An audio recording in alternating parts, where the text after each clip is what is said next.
Welcome to Miami Gardens, Florida, and welcome to the Capital One Orange Bowl. Two teams that certainly earned the right to be here tonight. The last time we saw North Carolina on this very field here at Hard Rock Stadium, they were throttling the Miami Hurricanes. Their reward tonight, they take on one of the most physical teams in college football. Here come the number 5 ranked Texas A&M Aggies, who finished the season in dominant fashion. A 7-game win streak to close out the year for Texas A&M in the SEC. Led by a very experienced quarterback, number 11, Kellen Mond, and one of the best play callers in America, Jimbo Fisher. How did this season start, and how is it going for a Texas A&M Aggies team? Well, it was underwhelming at the beginning of this year. Only a 5-point win over Vanderbilt, and of course a loss to Alabama. But then the script flipped. A game-winning field goal and possibly a season, if not a program-defining win against Florida, and then wins on the road against Auburn and Tennessee to close out that 7-game win streak and earn their way to the Capital One Orange Bowl tonight. Hi again, everyone. Bob Wischusen here with Dan Orlovsky. Katie George will join us in just a moment. This is an Aggies team that when the top 4 were announced, they were, and probably rightfully so, disappointed. Look at you, in touch with pop culture and that how it started, how it's going graphic. They feel like they should have been one of those 4 teams that played yesterday. All right, so here's your opportunity. The Capital One Orange Bowl to prove that your case was legit. You've got the makings of a playoff team, dominant defense, quarterback that's been there and done that. One of the best run games in college football, and a coach who's won a national championship. But Bob, you know this. We've seen 5 seeds come out and lay an egg. We've also seen 5 seeds come out and make a statement. Tonight just feels like the opportunity for Texas A&M to make a statement. And Katie, how excited are they to play this game tonight? Well, they're thrilled, Bob, which is a different emotion than they felt a couple of weeks ago. Kellen Mond told me he was extremely disappointed when his team was left on the outside looking in on December 20th. He believed that they had done enough to get into the college football playoffs. Now, he applauded the maturity of this team, though. He says they moved past it quickly. The number 5 next to their name did not affect the way they prepared for this game, and he says it will certainly not affect the way they play here tonight. The Aggies want to make a statement, Bob, here in Miami. That statement being they finish what they start, no matter the ranking next to their name. And they've got such a security blanket at quarterback in Kellen Mond. The same could also be said for North Carolina, though, with Sam Howell. Sam Howell is probably one of the best quarterbacks in college football that America just hasn't had the opportunity to see play a ton. I can tell you this, one of the prettiest and best deep ball throwers in America. He's going to be without some talent around him tonight. Even then, he's very excited and he's confident. He's got to be very smart with how he plays the game, though. Don't try and do too much. That's got to be a focus on him, especially early on, is some of those guys that are going to play a little bit more tonight, give them the opportunity to impact the football game and try not to be a superhero. And Katie, how about a read on his emotions? You caught up with Sam Howell this week.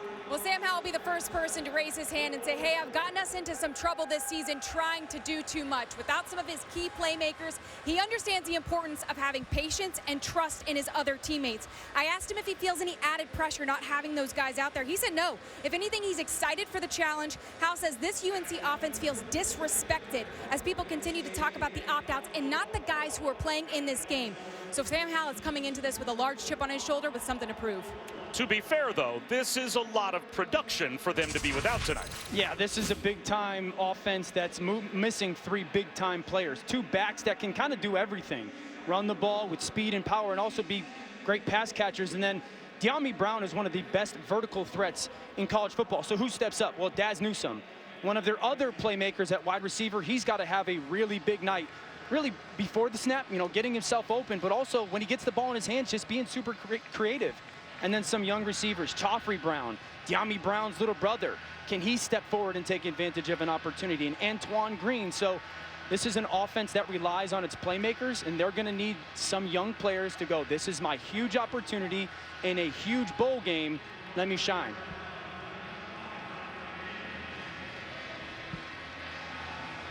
Well, North Carolina won the toss, and they have deferred their option to the second half. So it'll be Kellen Mond, the Maroon Goons, and A&M to start with the football.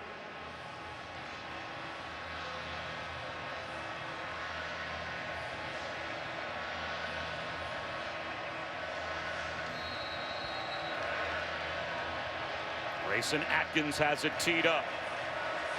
And we are set to go. Check that Noah Ruggles will be kicking it off for North Carolina. And the Capital One Orange Bowl is underway. This will go through the back of the end zone, and it will come out to the 25-yard line for Kellen Mond, who is racking up record after record and etching his name forever in the record books in College Station. He said tonight gives them the opportunity to stamp their names as one of, if not the best, Texas A&M team ever. A guy that does so much before the snap as a quarterback, gets his team into perfect plays. Jimbo Fisher referencing he's loved the fact that it's not just playing well, it's the preparation to play well that means the most to Kellen Mond.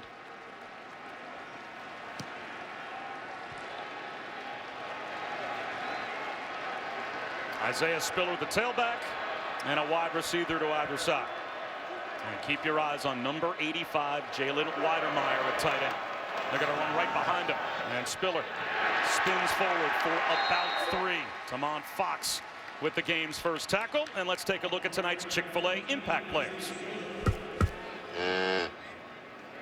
And for Texas A&M offensively, it's their tight end, Jalen Weidermeyer, 3rd in the country in catches. He can be a 6th offensive lineman. He could be a 4th wide receiver. Great versatility. And then for Carolina defensively, Raymond Vahasek. He's got one of the best offensive lines in the country he's going against tonight. He's got to hold the point on some double teams. There goes Aniyah Smith in motion. Spiller once again just pushes the pile for about 3, maybe 4 more. It will be 3rd down and 3. A&M lives in 3rd and 3. I mean, this is what this offense is. It's good first down, efficient play. Good second down, efficient play. And then 3rd down and 3, you can do so much. You can throw the ball, find a matchup one-on-one. You can continue to use your run game. It's important for Kellen Mond to not get confused with this multiple and constantly moving Carolina defense.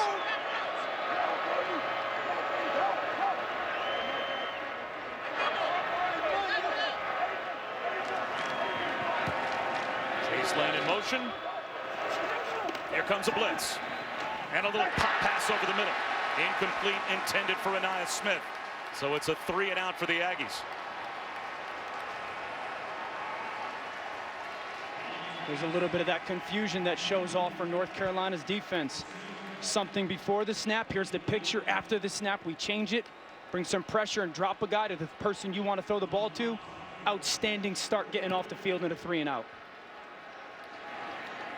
Nick Constantino is a Ray Guy semifinalist this season, so he is a field position changing threat at punter. And Daz Newsome back to receive, number 1 in the ACC in punt return yards this season. So it's an interesting chess match if Constantino can keep it away from Newsome.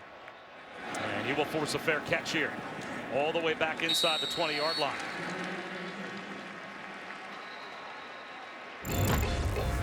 So our first opportunity to see Sam Howell. Last season, record-setting 38 touchdown passes and a freshman All-American year. And this year, not too bad. In year number 2, 27 touchdown passes against only 6 interceptions. Yeah, I love the way he plays football. I think he's one of the better quarterbacks in America when it comes to navigating the pocket. For him tonight, be aggressive, but not greedy. You can still be aggressive with the football, but do not force it into areas that are unnecessary, especially early on. And it's British Brooks that gets the start at tailback. Again, no Michael Carter, no Javonte Williams. And here's Brooks, tripped up behind the line by DeMarvin Leal. And what a season he's had. DeMarvin Leal is this young, up-and-coming, dominant defensive end that, like, physically he's incredible. But he's starting to really understand the nuance of football and how to play D-line and some of the technique. And that's what's really allowed this surge over the last month of him becoming almost unblockable.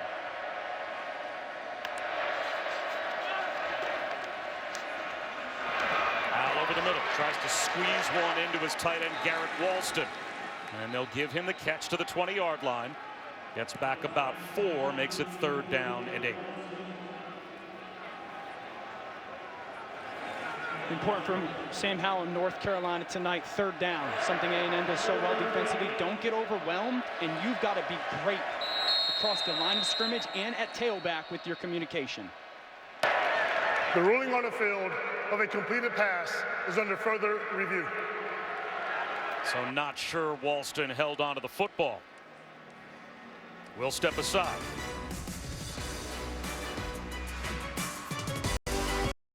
The Capital One Orange Bowl. Bob Wischusen, Dan Orlovsky, Katie George. Quick trip to the replay booth, and it was quick. They've already made the announcement. You can see a very clear incomplete pass for Garrett Walston. So that will now wipe away the 4-yard completion and back up North Carolina to their own 16-yard line to make it 3rd down and 12.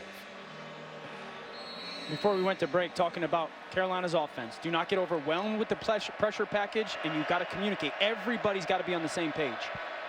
They go empty. A&M shows a 5-man rush.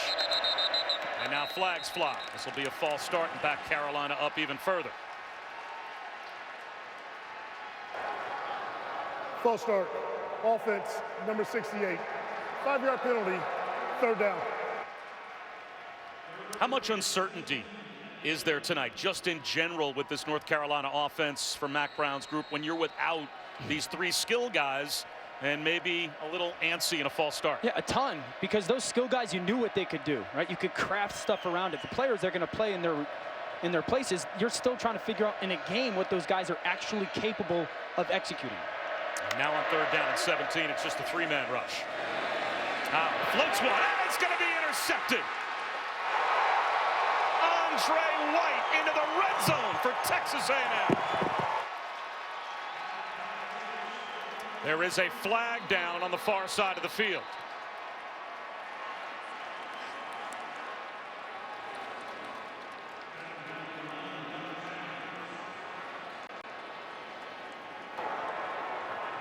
Sideline interference, Texas A&M. 15-yard penalty from the end of the run. 1st down and 10. A&M. So the interception stands, but this is going to back A&M up 15 yards. Watch the nose tackle, 92, Jaden Peavy. Watch him get his left arm up right there. And that ball just forces that hand up in the air, just forces that little bit of a throw that's high from Sam Howell. Right into Andre White's hands. Just that pressure from Texas A&M. Only a 3-man rush, but Peavy getting that hand up there, and Sam Howell not really finishing that throw. Sails that ball a little bit to those zone droppers underneath. 3rd and forever. Early turnover for this A&M defense. This is a moment where Jimbo Fisher loves to take shots, loves to try to be aggressive and take a play-action shot.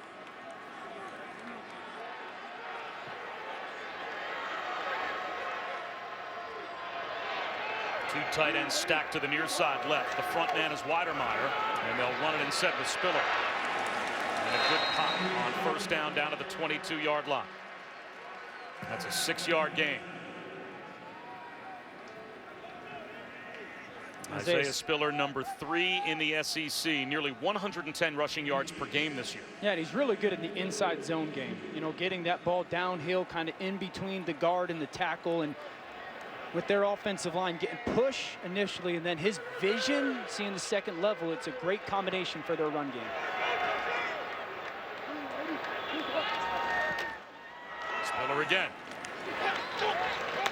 Inside the 20, down to about the 19-yard line, a yard shy of a 1st down. And you mentioned, Dan, they live in 3rd down and 3 or less. That's why they're 2nd in America in 3rd down conversions. Yeah, a big part of it is Kellen Mond does a great job of getting them into not just getting out of bad plays, but ideal plays. He's patient. If you're going to play too high safety, they'll pound the football, and their offensive line never hurts them. This is a team that doesn't give up a lot of negative plays. He's only been sacked 4 times this year. So it's this kind of churning out your offense 3 yards in a cloud of dust philosophy. Anaya Smith lines up as the fullback. Spiller as the tailback. And sometimes they'll flip that. And Anaya Smith becomes the lead blocker for Spiller on the dive. And that looks to be just good enough for a 1st down.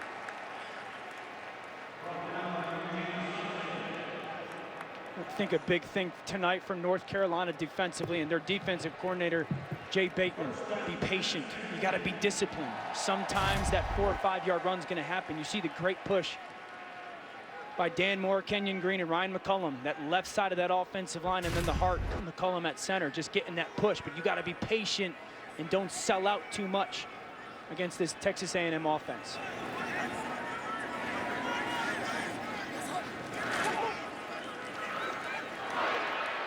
Spiller shakes and bakes to the 16-yard line. Jeremiah Gimmel made the stop. And Jeremiah Gimmel, for the first time in his career, not starting alongside Chaz Surratt. He's got Eugene Asante as his middle of the field mate at inside linebacker. And Asante, according to Jay Bateman, the defensive coordinator, he's like that new breed of linebacker, right? 210 pounds and can run like the wind. Yeah, burst through the football. It's important for them to try to keep hands off of him tonight, though. He's got great speed, but 280 pounds, 290 pounds leaning on him is not his game. On to throw. On the slant, incomplete, looking for Hezekiah Jones. So a big play coming up here. 3rd down and 8 in the red zone.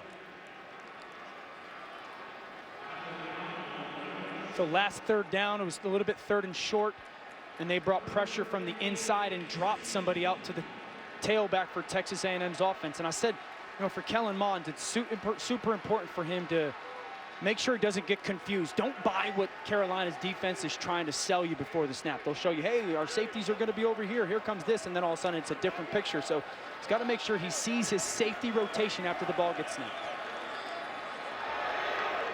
Play clock under 5. Here comes a blitz off the edge. Mond throws behind it. Spiller hauls it in. He's dropped by Asante. About a yard shy of the 1st down, makes it 4th down and 1. And I think without hesitation, Jimbo Fisher says we're going for it. He's bringing in some fullbacks, some extra tight ends. And now we've got an injured player. That's Tamari Fox.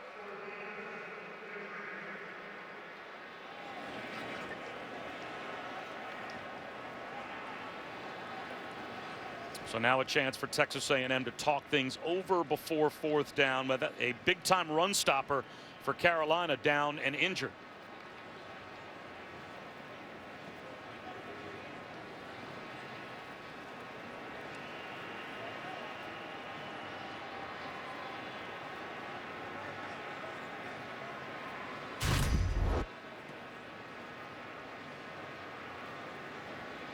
Right there. Watch the go down. Okay. So what are you implying? I don't know. That's a very unique time. You know, a lot of times coaches will tell you if you got to go down, go down. Tamari Fox goes down, but just a little bit of a delay there.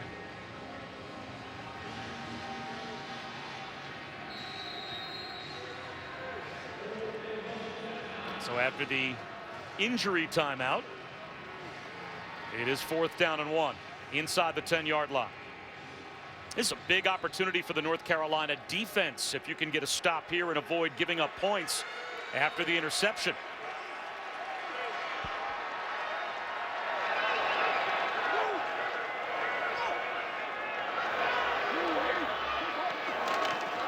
Spiller breaks a tackle. He's at the 5.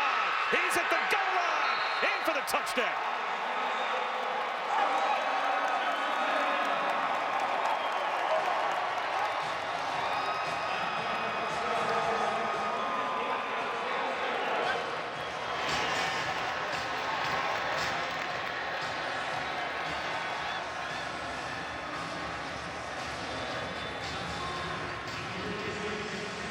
Eighth rushing touchdown of the season for Isaiah Spiller on 4th down and 1. I was just going to say that touchdown really happens because of that 3rd down conversion between Kellen Mond and Spiller against the blitz. Jimbo stays aggressive. He's got great ability to find that hole, and then the physicality to finish at the goal line. Seth Small's point after is good, and Texas A&M turns the takeaway into a touchdown. Isaiah Spiller, tough to bring down if you don't get him down at first. He is a tackle breaker.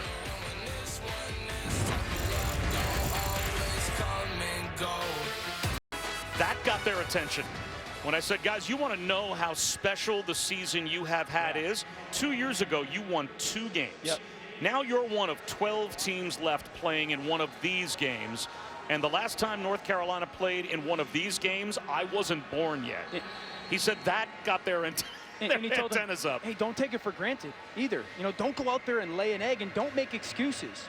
Let's play for who is playing in this game. I love that message to his team. Caden Davis through the back of the end zone. Now, the touchdown's one thing, but third down set it up. You got to have a plan versus pressure. This is Speller. He's going to go on the swing route, and here comes the corner blitz. Sante's got him in coverage.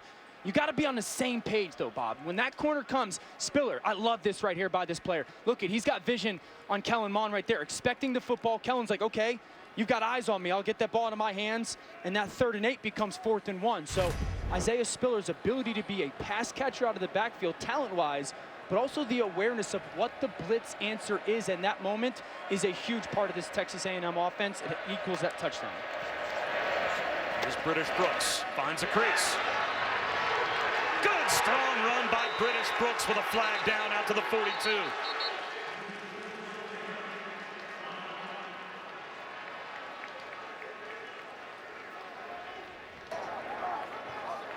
During the run, personal foul, face mask.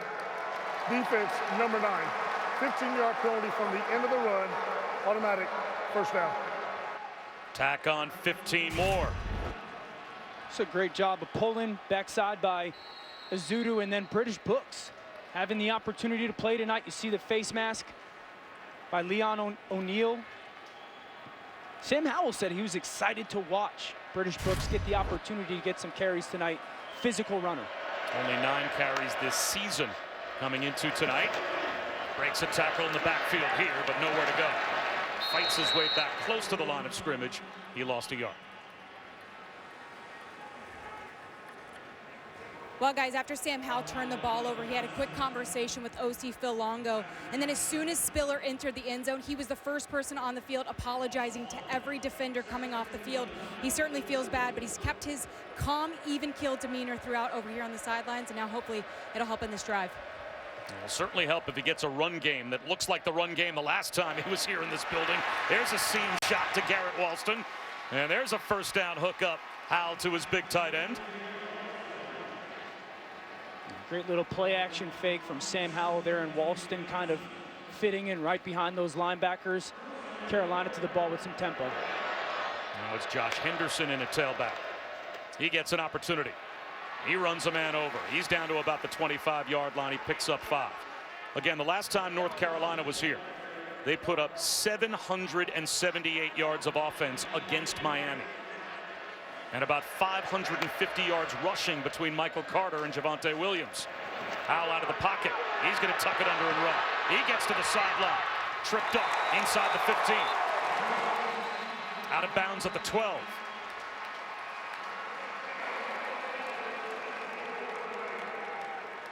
It's so well done by Sam Howell. They try to trick play. Took a tackle, kind of spread him out as a receiver, tight end, put him at a tackle position, try to leak him. It's not there. Credit A&M for being in the right position. Sam Howell does the right thing with the football, tuck it and run. Daz Newsome circles in motion, but flags are thrown.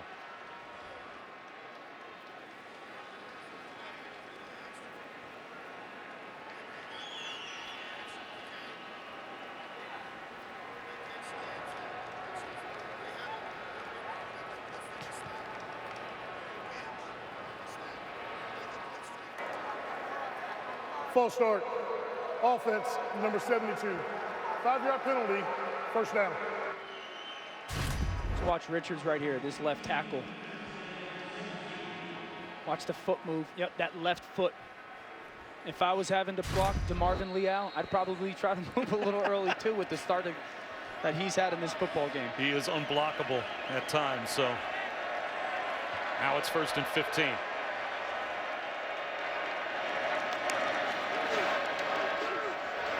Back in the game. Down to about the 11-yard line. And Dan, you made the point. Michael Carter runs for over 300. Javonte Williams nearly 240 yards against Miami. They're not in tonight, but you can't run for 550 yards in a game. unless your offensive line has a lot to do with it, and that offensive line's out there. Yeah, I think they create some really good creases and seams that a lot of backs are going to find yards in, and they do a great job of getting to the second level. If they have that tonight, these backs will get yards. Howell on a keeper. He's got nowhere to go, it looks like. Bottled up next to the sideline and gets walloped. And now it's third down. And a late flag is thrown.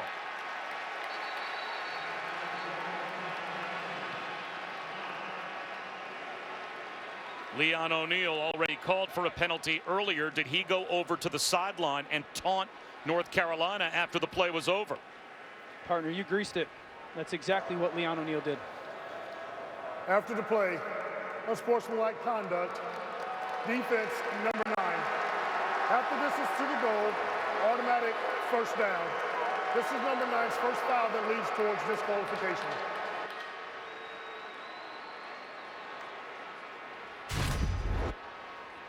Number 9, Leon O'Neal.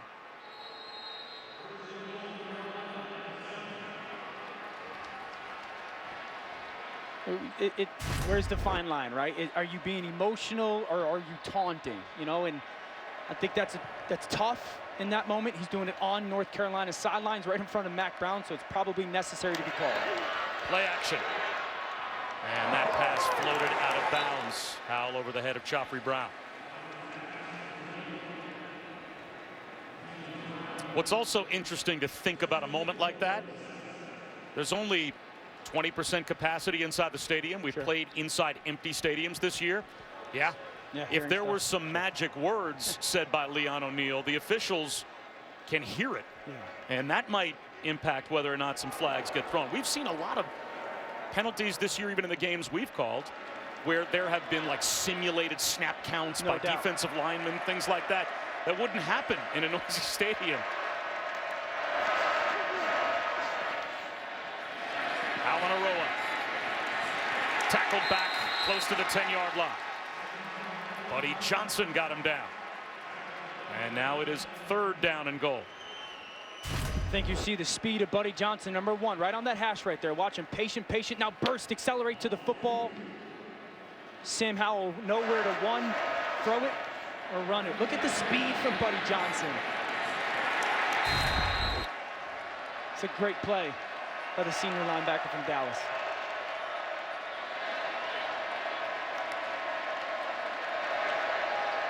It looked like you got one-on-one up top. You know, you got a slot receiver up top.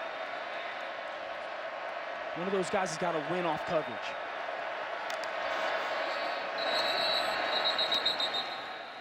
And this play blown dead just as it begins. Looks like Mac Brown may have called a timeout from the sideline just before the snap. First charged, timeout, North Carolina. This will be a full media timeout. Third down and goal when we come back.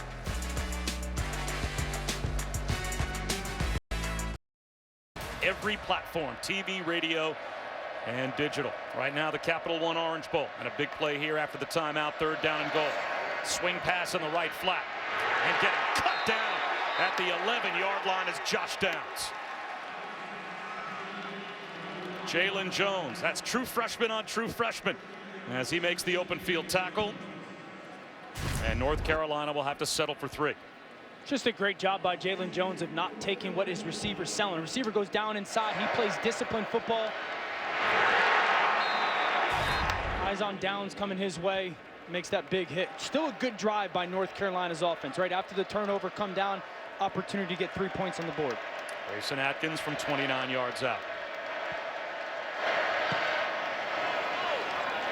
He's got it. North Carolina on the board for Mac Brown late in the first quarter.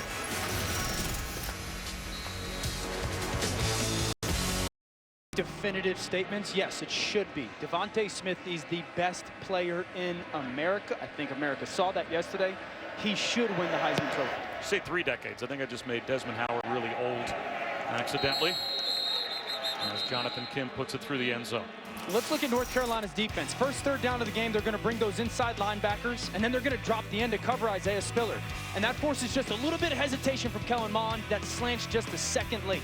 The very next third down, here comes the corner blitz. Isaiah Spiller, give me the answer to this question. Give me your eyes right there. It's outstanding. by Spiller. And then the ability to run in between the tackles. Fox is going to go that slant, picked off by Dan Moore, and just the vision and the ability to find the end zone for Isaiah Spiller. So really nice job adjusting on that third down. And then you'd say, Tamon Fox, if you win that rep with that slant and get your hands on him, find a way to finish and bring Spiller to the ground.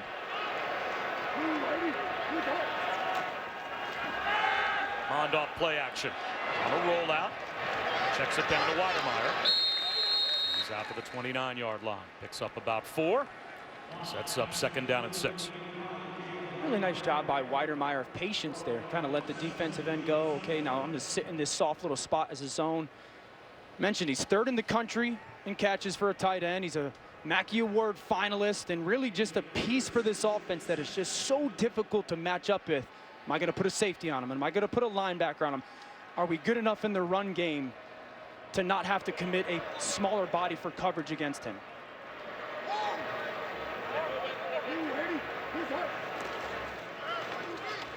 Mond on a keeper. Nice little dead leg move out to the edge. Tamon Fox tracks him and brings him down after a gain of a couple. And you know, they are unapologetic about how they play. And they are kind of a unicorn in college football, right? To have an Anais Smith, who's a jack of all trades, 4 running back, slot receiver, and Isaiah Spiller, a power back, and Jalen Weidermeyer, a tight end. I mean, how many teams in college football, not just highly ranked teams, but teams period, don't have somewhere a big-time wide receiver that they depend upon, and yet at the same time are really good? And that's Texas A&M, right? I think that's what makes them very unique, is all those different pieces that they use in different ways. They challenge defenses with their formations and personnel. Blitz coming on 3rd down. And it works out perfectly. Jacurius Conley is there in the flat to bring down Spiller. And North Carolina gets a 3rd down stop.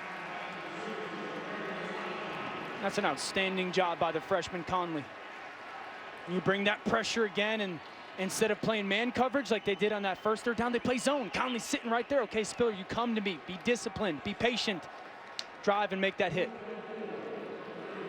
But that really, winning 2nd down is important, right? Getting them to 3rd and 6 instead of 3rd and 4 is enormous. It's a totally different grouping on your 3rd down play Just call. that 2-yard difference. Absolutely. It's 3rd and 4, the run game can still be a part of it. 3rd and 6, you're so much more likely to pass. That's when you can dial up those confusing pressures for North Carolina's defense. Constantino with a wobbly kick up the sideline. Newsome fields it. Breaks a couple of tackles. Daz Newsome to midfield before he's brought down. And some momentum now for the Heels. Field position. And down by only 4. Next weekend is Super Wild Card Weekend. Triple headers both days. And we are blowing our broadcast out with megacast coverage on ESPN, ESPN Deportes, ABC, the app, ESPN2, Freeform. They will all have their own unique telecasts. Matchup day and time will be determined after tomorrow's games. You'll be a part of that coverage with your whole NFL Live group, right? Yeah, we've got a megacast on ESPN Plus. That's going to be a little bit more like analytics and very much so into the weeds of football. To be a lot of fun. There's British Brooks across midfield. 3.5 on 1st down. To Marvin Leal, gets him around the ankles and brings him down.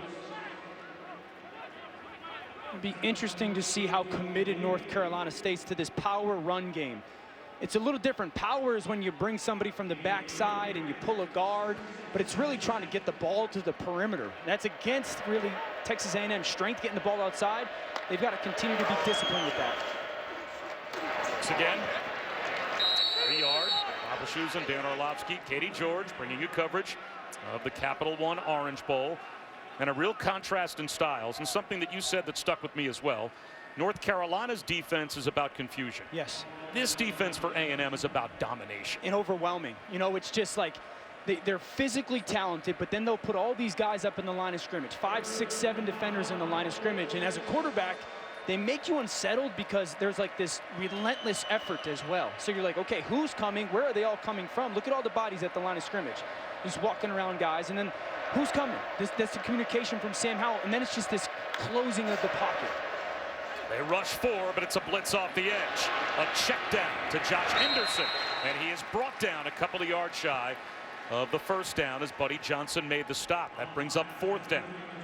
Well, guys, Jimbo Fisher and Kellen Mond have already met a couple of times over here on the sidelines. Jimbo says the most fun he has had during this season is when he and Kellen have conversations in-game on the sidelines, talking strategy and adjustments, using the whiteboard, and that's because Jimbo has met his match in Mond. Just when you thought no one loved talking ball more than Jimbo, in walks Kellen. Mond says they've been a perfect partnership ever since Jimbo arrived, and he cherishes moments like this on the sidelines.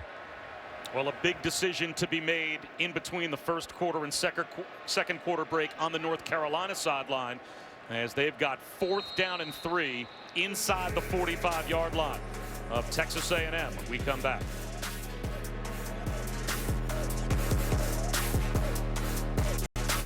Set for the start of the second quarter of the Capital One Orange Bowl, and an early game management decision and a risk, it appears, for Mack Brown. They're going to go for it on 4th down and 3 from just inside the A&M 45-yard line. Your thoughts, Dan?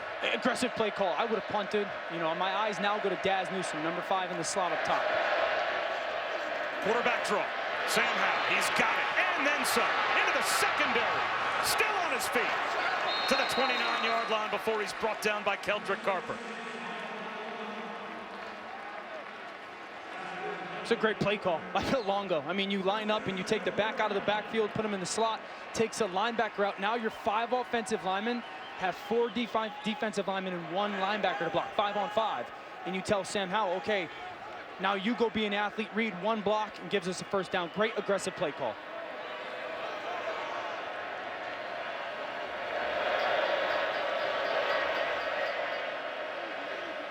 You know what? I wouldn't have punted. I would have gone for it. Absolutely lying.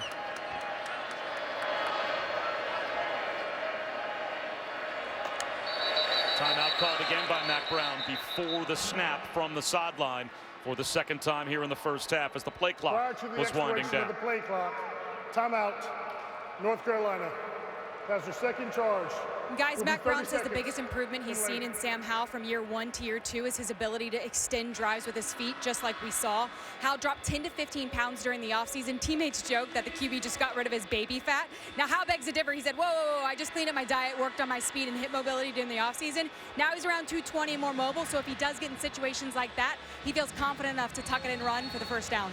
And he only eats chicken, right? Doesn't that put him in like a Dan Orlovsky kind of a category, right? Like skinny quarterbacks that only eat chicken? Yeah, I mean, it's really the philosophy is beach season waits for nobody, you know, and so you're always ready to get in swim trunks. Clearly my philosophy, yeah. I can't imagine how unhappy you and he must be. I mean, just because we like to eat clean and, you know, never poison our body with something like a cheeseburger or something. My wife at home is sitting here. My wife loves cheeseburgers. Rumor so is there's cheeseburgers at halftime. I'm really hoping the clock winds quickly. So after the timeout, a handoff to Josh Henderson. He's down inside the 25 to the 24-yard line. That's 5 yards on first down. You know, going back to that last play in the timeout, you know, watching Sam Howell, look, he's pointing to the sideline, but also pointing at Andre White like, hey, are we sure we want to run that play versus him? DeMarvin Leal's there as well. I think Sam Howell's going, okay, I don't think that was part of our game plan. We don't want to run this play towards those defenders. The timeout was worthy.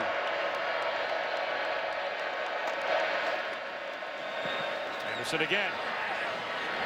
Down to the 21-yard line, picks up 3 more. That's a funny look for a quarterback. I'm not sure how often that happens when you're back there. You've obviously been in that position, but you're looking over at the sideline saying, does anybody else see this guy here? Am I the only Well, I mean, you know your game plan so well, and there's probably very, you know, big talking points like, hey, we don't want to run it when DeMarvin Leal and Andre White are stacked on top of each other or something like that. And Sam might have gotten the call and been like, wait, guys, that's not part of our plan. And so just making sure that the communication is there and understanding that it's exactly what you want, especially such a big possession going for it on 4th down. Big 3rd down here. Brooks right up the gut. Gets tripped up, but easily picks up the first down. Leon O'Neal made the tackle, but it is into the red zone with a first down for North Carolina. I mentioned Sam Howell liking British Brooks. What's going on right now for North Carolina offensively is they are really creating space for their run game. They're getting Texas A&M's defense kind of obsessed with the receiver splits and the motion, and they're creating kind of downhill space for their run game. Play action. Catch is made by Garrett Walston, but he is hit immediately. Leon O'Neal like lightning over there to get after Garrett Walston. Last time North Carolina down in the red zone, it stalled out. It was discombobulated. No De'Ami Brown. No backs that could be pass catchers that you know of. So Phil Longo's got to figure out, okay, can the receiver win one-on-one in the red zone? Okay, what tailback can actually catch the pass as a receiver out of the backfield? Finding his way through this game play calling wise.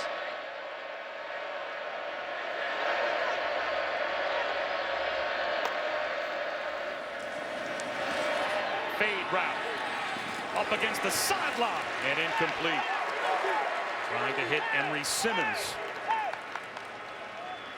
Now it's 3rd down and 10 at the 16-yard line. Good coverage from Brian George. Really good job by George of punching. For Simmons there, too much at the line. Just go. You got to go vertical. Now 3rd and 10. This is again where, okay, who? 3rd downs are about who's. Who's going to win? And I've mentioned this before. Daz Newsome, number 5, in the slot, right here.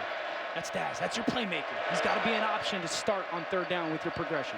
He's got at least 1 catch in every game he's played at North Carolina. They'll run it instead with Josh Henderson. And you're not going to get much against this defense. 3rd down and 10.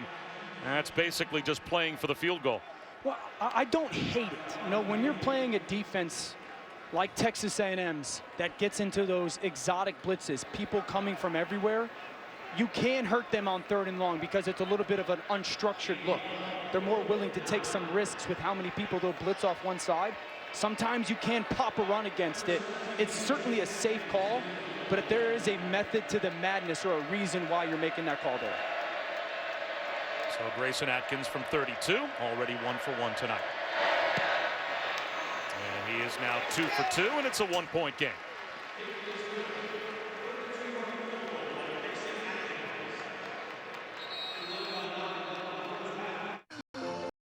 Tremendous. Best I've ever seen him play. Now, I know it's 2 years, but that's his best performance. He had some struggles this year, held on to the football a little bit too long. He was undecisive. He was outstanding last night with everything that he did. Well, it is time now for our AT&T countdown to the CFP National Championship. And if Justin Fields puts up numbers like that against Alabama, we will have another script that we did not think would be written, because they were pretty heavy underdogs to Clemson, and they'll be pretty heavy underdogs again to Alabama. And why not? I think that game is so deep because both programs are like NFL programs. Both coaches coach like they're an NFL football team. It's loaded with NFL talent. Ryan Day put on a clinic last night. I am so excited to watch the coaching chess match and the talent chess match in that game. Long throw to the sideline, wide open Anaya Smith. Breaking tackles to the 43 of North Carolina before he's brought down by Morrison. There's the Swiss Army knife making an impact for the first time tonight. We've seen him in the backfield. We've seen him at the line of scrimmage. Now they put him as a slot receiver. Watch this route. Stem inside, get that safety to jump, and look at all the space now you've created. A little play action fake to hold those underneath defenders. That's that versatility, right? You don't know where he's going to line up. Is he going to be in the backfield? Is he going to be as a wide receiver? Now he's lined up as the backfield to the right of Kellen Mond. Picked up 31 yards there. And they'll run the option. Mond keeps it himself. He's got 4. I mean, think about that. You come out first down, you put him in the slot as a receiver. Now you've got him to the right with Kellen Mond and Isaiah Spiller. Isaiah Spiller becomes a lead blocker. Kellen Mond, you run the option. And Anaya Smith, you can be the pitch guy. That's as a defense, you're lining up okay. It's the same people on the field, but it's a completely different look for personnel, completely different look for your formation. That's the challenge that A&M kind of presents to you on a consistent basis because of all those versatile pieces.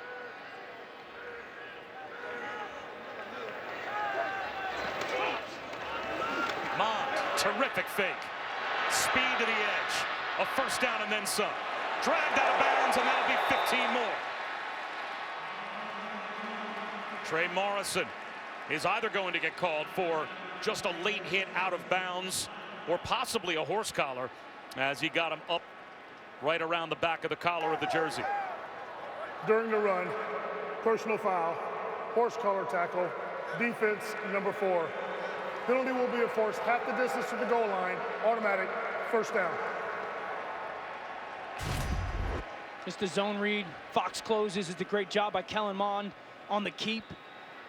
And then as Trey Morrison kind of runs him down, first of all, hand inside that jersey, and then the rip down. Yeah, that's a good call. That's the right call by the officials. So it's a first down to the 13-yard line now for Texas A&M. And Kellen Mond could hurt you through the air and on the ground with his own legs as well. He's got 18 different games during his career where he's thrown for a touchdown and run for a touchdown in the same game. Down here in the red zone is really where they like to use his legs as a runner. Play action here. Floating one, back corner of the end zone for Anaya Smith.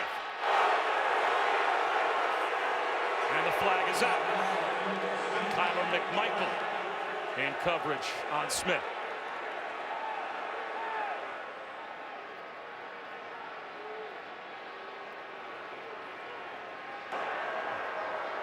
There's no foul for pass interference. The ball was deemed uncatchable.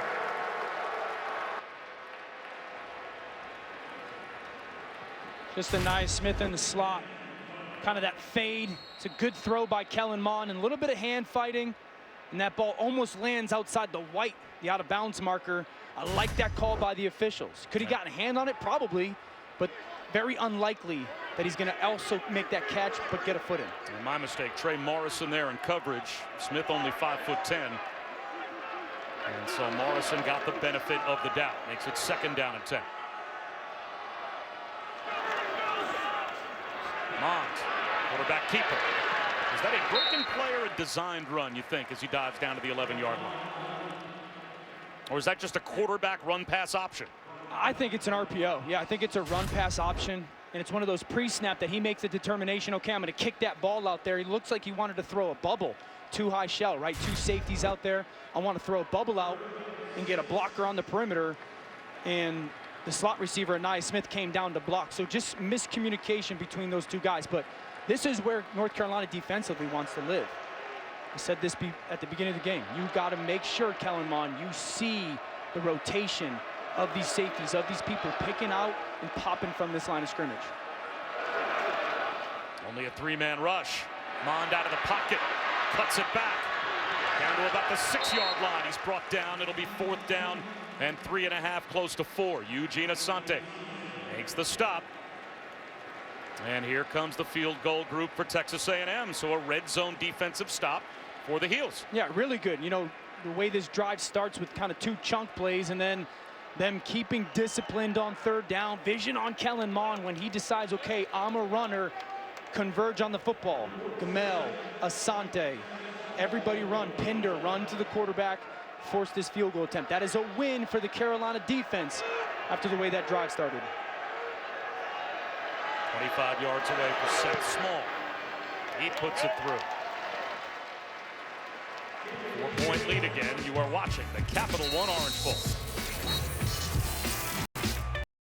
at Florida State, and they are both now hoping to bring glory to these two schools. And I have to tell you, with where these two programs were not even that long ago, these are two of the great success stories this year in college football. Yeah, it's interesting when you talk with Jimbo and kind of his relation also with Kellen Mond. He said Kellen's kind of led us to become one of those teams that other teams want to beat, right? So in a short period of time, he's accomplished a lot of what he hoped, and the recruiting we know is coming at Texas A&M. And then for Mack Brown, he just talked about how much fun he had this year and how rewarding it was, because he knew he helped the kids get here, and that was the most important thing to start this season.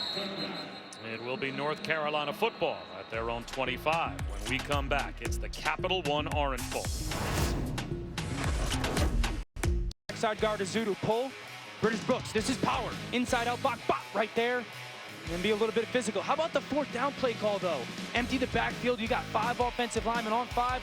Watch that guard Azudu again, right? You just feel. Find that linebacker that's hanging out. Now, Sam Howell, go be a little bit of an athlete. So 64 rushing yards so far for this offense that's been dominant on the ground because, you know, they got a little bit of an underrated offensive line. British Brooks has had some nice touches. They've been super creative, and Phil Longo's doing a good job of, all right, British Brooks, he's a little bit more downhill. We got to make sure that we continue to pound that rock at a moving Texas A&M defense. And Texas A&M's run defense this year held 4 opponents to 50 yards or less for a game. 64 so far here in the first half. And here's Brooks again. Not much there. Wrapped up by Jaden Peavy. Bob, Dan, during that last defensive break, linebacker Buddy Johnson spent some time in the medical tent getting treatment for tightness in his back. He says he's okay, just something to keep an eye out. As Mike Elko says, Johnson runs the show on defense. He's their heart and soul, calling all the shots of the centerpiece of this A&M defense. And he's led them in tackles in 6 of their 9 games this year. Big time speed at the linebacker position. Also plays great in space. Play action. 2nd down and 9. Howe.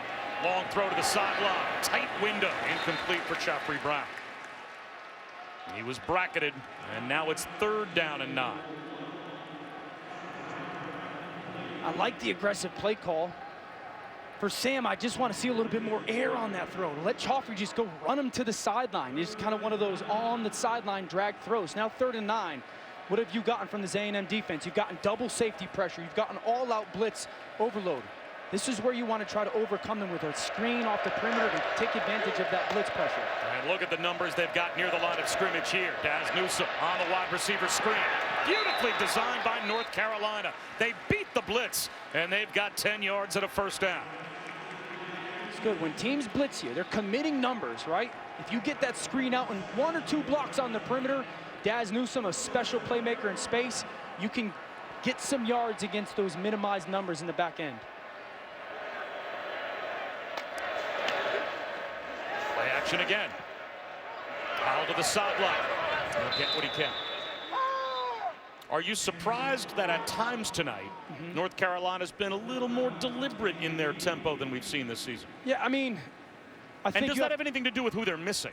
Yeah, that's part of it. Who they're missing, do they have those guys with the ability to make those big, huge, explosive plays, but also understanding who you're playing against. You know, you've got to be really efficient with your possessions. Texas A&M does a great job of owning the clock and also scoring with it. You've got to be a little bit deliberate with how you're going to go about your offensive plan. Play action again. Another deep shot. Incomplete.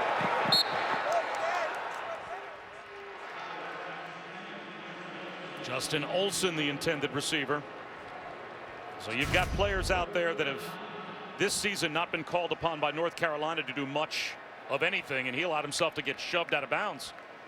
But don't look back so early. You're giving away the route. Jalen Jones knows the route, excuse me. Blades knows the route, like, you know, Brian George, he knows the route when you peek back that early. 3rd down and 9.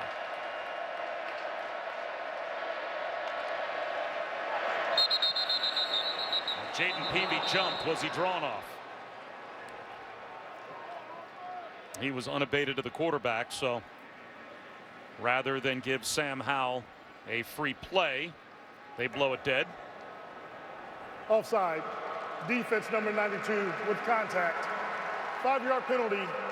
3rd down. So this makes it, if you're North Carolina, maybe as much of a difference you were talking about with Texas A&M before, right? Going from 3rd and 9 to 3rd and 4 is a big deal. It's huge because, one, there's not as much pressure on your offensive line. You don't have to hold it longer as a quarterback to get longer developing routes. And this is where you can find a one-on-one matchup in a 4 or 5 yard route, catch, fall to the ground, and you have a 1st down conversion.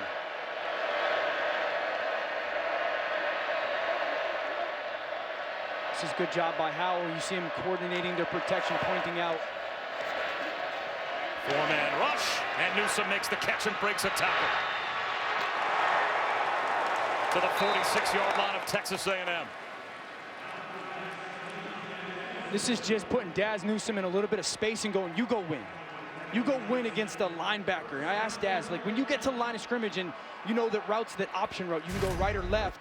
What do you got to do to win? He goes, I just got to freak him a little bit. Look at that route, that suddenness, to drop his weight, come back to the football, and then explosive after the catch. Pump fake, and there goes Howell. Stays on his feet. He's got another Carolina 1st down. Richardson bumps him out. He picks up 18.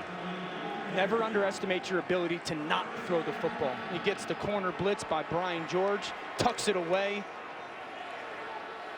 makes a big play for his offense.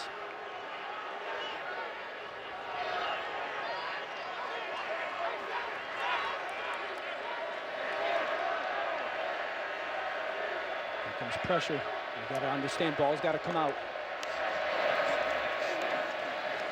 Flags down. Shot to the end zone. Bobbled. It's a touchdown. What a catch by Daz Newsome.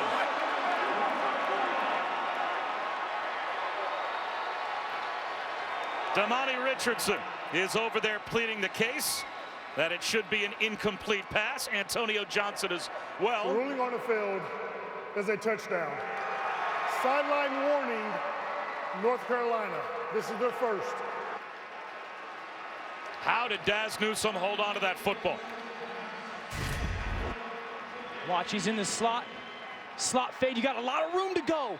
Sam Howell throws a beautiful ball. That's an incredible ability to have hand-eye coordination. Ball gets tipped, it's up in the air, it's floating. Strain to go make that catch. Looks like he gets his elbows underneath that. It's a great play by Antonio Johnson, the freshman nickel. But that is just Daz Newsome tracking the ball and making an absolutely ridiculous catch. Well, they are going to go to the replay booth just to take another look. But, you know, we talked to Daz Newsome this week about the guys that opted out. Yeah. He said, look, these guys are my brothers. Michael Carter, Javonte Williams, De'Ami Brown. I certainly understand why they've made the decision they've made. But he said, there was no way I was not playing in this game. This is the biggest bowl game that we've ever had a chance as a program to play in since I've been at North Carolina. I have to play in this game. And that kind of passion, I mean, Mack Brown wrapped his arms around that with 2 arms. Well, we asked him, or I asked him, like, hey, who's your favorite receiver? Who's a guy that you love to watch? He said Steve Smith, the ex-Carolina Panther. Makes some sense. Kind of growing up in that area and obviously playing at North Carolina. Steve Smith, notorious for kind of being a dog on the field, right? Just one of those tough guys, ultra competitive. I don't care if, as long as I've got a heartbeat, I'm going to play in a football game. Daz Newsome's got a little bit of that into him. Not going to run by you crazy, not overwhelming with physical talent, but just a ball player. This play's a perfect example. I have no idea how he tracks that football after it gets tipped. That's great coverage by Antonio Johnson. And again, I think he gets his elbows under it. And this was ruled a touchdown on the field. So there has to be indisputable evidence to change the call on the field. And I don't think any of the replays that we saw were clear cut. Here's the call. After review, the ruling on the field of a touchdown stands. So Daz Newsome, a highlight reel touchdown catch here in the Capital One Orange Bowl, and North Carolina's got the lead. Him looking into the camera. Remember Trey Sermon last night when he had that long run that everyone thought was called back? He gave that look at the camera like, you guys know I didn't score there. But I also don't want to undersell, like, that was a fantastic throw by Howell. Fantastic. Ball came out on time. He knew he had space towards the sideline to go make that throw. Enough of a firmness to make sure he doesn't go out of bounds. It was big time by Sam Howell and Daz Newsome. So it's a field goal lead for North Carolina. Still plenty of time on the clock for Texas A&M before halftime. But it's the 66th career touchdown pass for Sam Howell. And Daz Newsome makes a highlight reel play. The 66th career touchdown pass for Sam Howell, and he is not yet done with his sophomore season before the end of tonight. He's got another couple of quarters plus to play. He has tied Trevor Lawrence for the most touchdown passes in ACC history for a sophomore quarterback. Good company be in, right? Pretty good. You're looking at #1 pick and likely #1 pick. He's had a great start to his career. He's in an awesome offense. He's doing a really good job tonight of making sure getting the ball out of his hands and not hurting their football team against a really good defense. Jonathan Kim puts it through the back of the end zone. Our first opportunity to say hi tonight to Matt Barry. Gentlemen, good evening. Happy New Year. Coming up at the half, Texas hooks a new coach. We'll get reaction to Steve Sarkisian headed to Austin. Plus, Iowa State makes program history today in the Fiesta Bowl. We've got an offensive showdown set up in that very stadium with Ohio State and Alabama in the national championship. Jesse Palmer, Joey Galloway join me coming up at the half. How do you think Matt Barry celebrated New Year's Eve? Like, he seems like a rosé kind of guy, like super soft. You know, rosé and some weird smelling or weird tasting and weird named cheese. With his cats. Yeah. Look at my cheese board. That's nice. Kellen Mond steps up in the pocket and he goes down. It collapses And it's Tamon Fox that gets the sack. 7th sack of the season for Fox. We're just going to see man-to-man coverage across the board, and then Fox dips underneath and retraces back to the quarterback. So often we see defensive linemen go past the quarterback and they hang out back there. Tamon Fox, awesome job. Get even with the quarterback, plant your foot in the ground, come back underneath, and be ready for the quarterback run.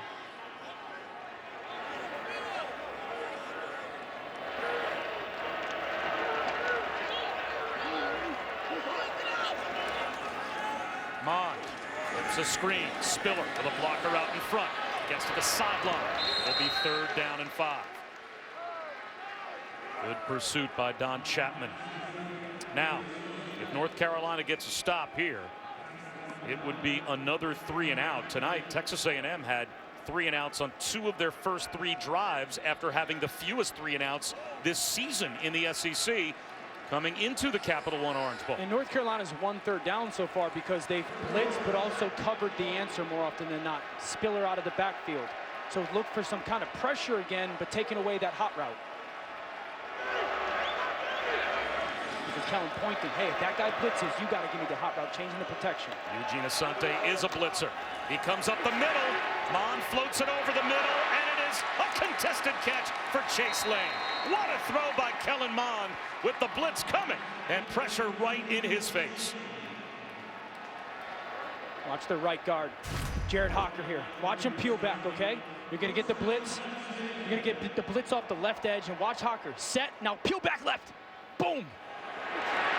Get Asante coming through and give him, Kellen Mond, the chance to get that ball downfield. That's part of the reason why Hocker's All-American. It's a great job by Chase Lane of flattening off that route and giving Kellen Mond the chance to get that ball away. Outstanding blitz pickup.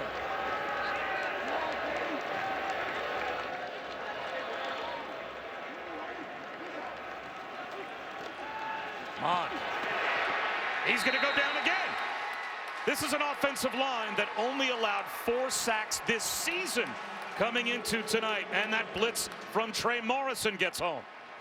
Trey Morrison, a safety, comes off the edge. Rennick, the tight end's got to block him. Dip underneath and pulls Kellen Mond down to the ground. So being aggressive on 1st down for Jay Bateman and this North Carolina defense, knowing I don't want to give them 3 yards on 1st down and 3 yards on 2nd down, taking some chances. He knows that if he takes chances on 1st down with a little bit of pressure, he can catch Texas A&M off balance. Half as many sacks as they allowed this season they have allowed on this drive. And it's 2nd down and 18. This time he'll tuck it under and run. No one in the middle of the field. And he takes advantage and takes a hit. The ball pops out. I think they'll say he was down. And it certainly looked like he was, as Asante was there to stick Kellen Mond at the 39-yard line. It'll be 3rd down and 4. It's just great awareness by Kellen Mond. Watch the coverage. Knees are down. Before that ball pops out, he is definitely down. There is no fumble. And North Carolina plays man coverage, 2 high safeties. Linebacker gets taken away, taken the back. Okay, now you become a runner. 3rd and 4, 40-yard line. This is an opportunity. Maybe take a shot here. This could be 4-down territory for your offense late in this 1st half. And no need to rush if you're Texas A&M. They have all 3 timeouts. And still 1:20 on the clock. All right, you're man-to-man coverage. You get man-to-man across the board. Weidermeyer right there. Option pitch. Spiller cuts it back. 1st down and more. Down to the 26-yard line. Tamon Fox made the stop. This is how you dominate time of possession as well. Number 1 in the SEC, number 3 in America. They know how to manage the clock, and they've got all 3 timeouts, 55 seconds to go. What's the end game here? What's the goal here? The goal is to score points and not give North Carolina the ball back at all. You can do both as long as you're very patient getting to the line of scrimmage and executing the play that's called for the goal of that play. Mond up the seam, Hezekiah Jones inside the 5. 1st and goal, Texas A&M. He's all the way down to the 3-yard line. You got plenty of time. You're patient. You're patient at the line of scrimmage. They'll give it to Spiller. And he'll run into the end end zone with a Texas A&M touchdown. Second rushing touchdown of the night for Isaiah Spiller.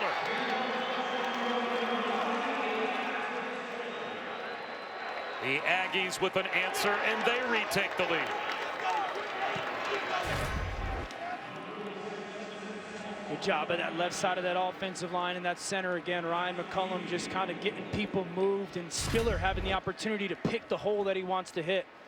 But what a fantastic drive by Texas A&M to get this touchdown late in the first half. An 8-play, 75-yard touchdown drive. And Kellen Mond, a perfect 3 for 3 on that drive. How about the eyes by Kellen Mond to hold that safety, Trey Morrison, and then come back to get Hezekiah Jones on that glance post. They actually put trips into the boundary. Ball was on the right hash. You put trips into the boundary, make North Carolina put a bunch of people over there, and then you could work that one-on-one route backside. And it's just the example of Kellen Mond knowing, okay, Jimbo Fisher called this play, right? He called this play for a specific reason. I got to do my part. Hold that safety. He's created the space, and you can go execute it. We'll keep our eyes on that little limp from Isaiah Spiller. But talking, and Katie talked about this earlier as well, to Jimbo Fisher about Kellen Mond, the kinds of conversations that he as a play caller, an architect, a strategist can have with this quarterback. He says it's about as much fun as he's ever had as a head coach. Yeah, and I said, Kellen, take me through, like, when you get the play call, what's your thought process is? I get my play. I get to the line of scrimmage. What's the defensive front? Okay, I know the front. What do they like to do out of that front? What's the coverage? All right, what do they like to do out of that coverage? And what's the game situation?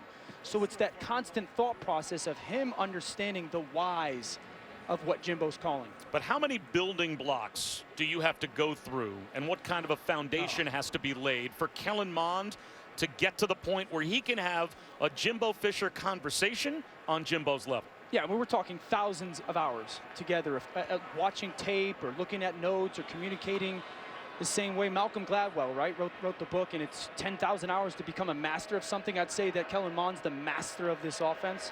There's always an opportunity against the play, and there's always a problem, and he gives him the answer for both. Draw play for British Brooks, and he is met by Bobby Brown, and that should take us to halftime. It's funny, when I said Malcolm Gladwell book, you looked at me weird, kind of implying that you don't think I can read or choose not to. It took me by surprise, I have to admit. That was a curveball. 17-13, A&M with the lead. Capital One Orange Bowl. After the break, it's the halftime report. Welcome back to the Capital One Orange Bowl. Here in Miami Gardens, just about set for the start of the third quarter. And we've got a good one. Texas A&M with a 4-point lead over North Carolina. Papa Schusen, Dan Orlovsky, Katie George here. First half had an NFL feel to it, didn't it? Minimal possessions, controlling the clock, field position, decisions for both coaches to make. It's fun football to watch. It's been awesome, and it kind of leans me to, like, who's going to make a mistake, right? Or a big mistake, or who's going to make a big play. If you're Carolina offensive, you're going great. Sam Howell's played outstanding. He hasn't hurt our football team. He's made some big plays. We've run the ball relatively well. Our defense has made some key third down stops. And then for Texas A&M, you know, you're thinking offensively. We've been efficient with the football. Kellen Mond has gotten the ball out of his hands, but also made some big plays with his legs as a scrambler. And then defensively, I'd say that's the biggest question they're going to have to answer going into the second half is who's going to cover Daz Newsome? Because I feel like Daz Newsome got comfortable there late in that second quarter. So both teams got to be really excited about where they are.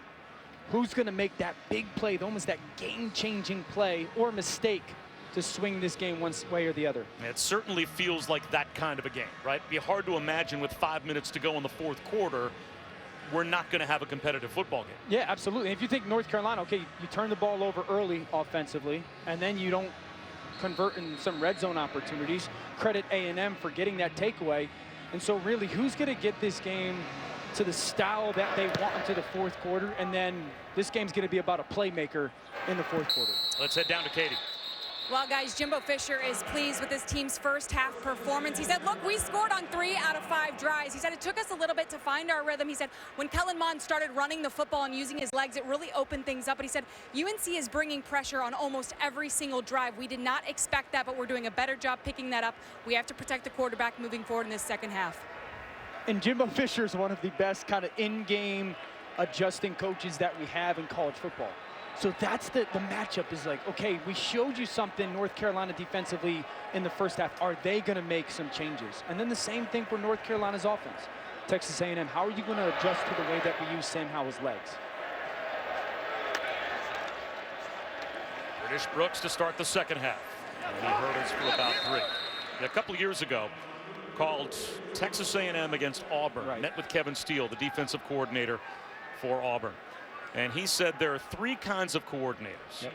The bad coordinator looks at the game film on Sunday and is like, oh, right. I see what you did. I'm going to get you next time. The mediocre coordinator at halftime says, I have an idea of what you're doing. I'm going to get you in the second half. So Jimbo Fisher sees what you are doing on your first drive, and you better have an answer on your second drive. Here's the end around to Daz Newsome. He gets bottled up along the sideline and picks up a couple. So you go into the game with the idea that you have to have adjustments for the adjustments because you know he will have answers for your answers. Yeah, it's not the next step. It's like seeing 5 or 6 steps into the future of, okay, now I'm gonna get you into this, and then I'm gonna get you to what I want defensively, and I know how to attack it. And Phil Longo has had some answers for this A&M defense tonight as well, and he's facing 3rd down and 5 as a play caller here.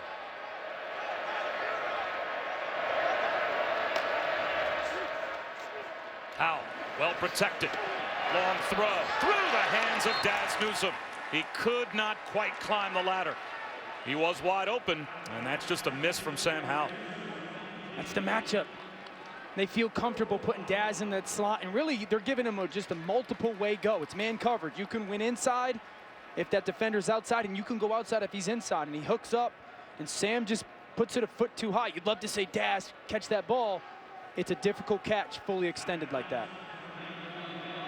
The first 3 and out of the night for North Carolina against a really good defense.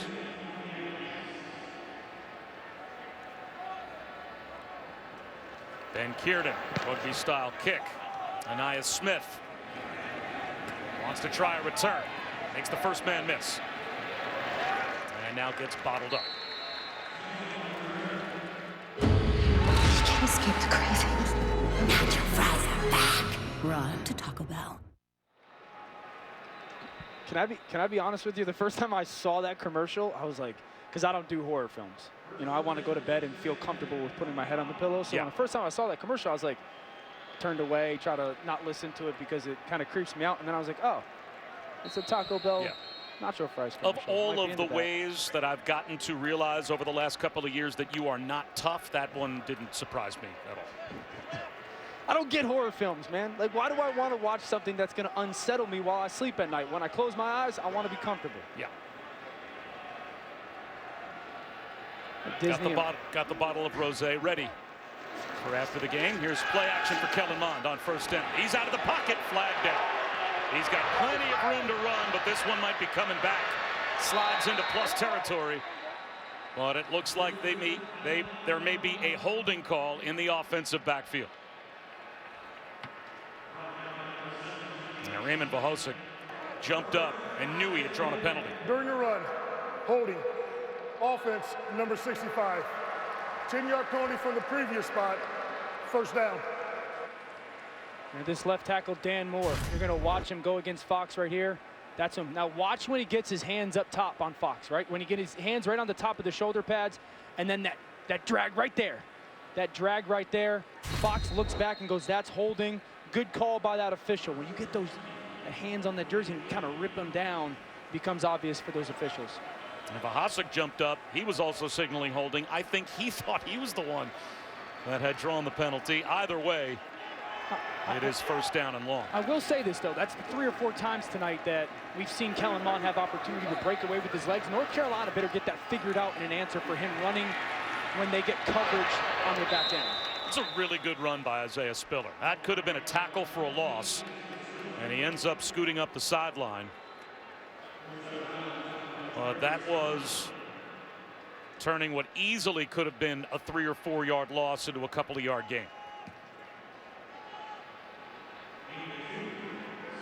Here, if you're Texas A&M offensive, you're sitting here at 2nd and long, and you're going, okay, is Jay Bateman, this North Carolina defensive coordinator, is he going to bring one of these fire zones where 3 or 4 guys will blitz from one side and 2 or 3 will drop out from the other side? If that's the case, coordinate your protection. You got chunks in your pass game if you want it. It's a 4-man rush. Mond tried to drop it into Chase Lane, and it went right through his hands. I think Chase Lane gets a little bit his eyes. You know, Gamel's running right underneath. Watch from the left side of your screen. Look at Gamel's kind of running right underneath, and I don't know if he saw that ball necessarily coming to him, and it gets on his hands so quickly, unable to make that catch. So 3rd down and 18. A chance for North Carolina to maybe get the football right back with good field position if they can get a stop here. And you're thinking 3-man pressure, 3 guys on that defensive line pressure, and 8 in coverage. Got to be really smart with your eyes and decision-making, Kellen Mond.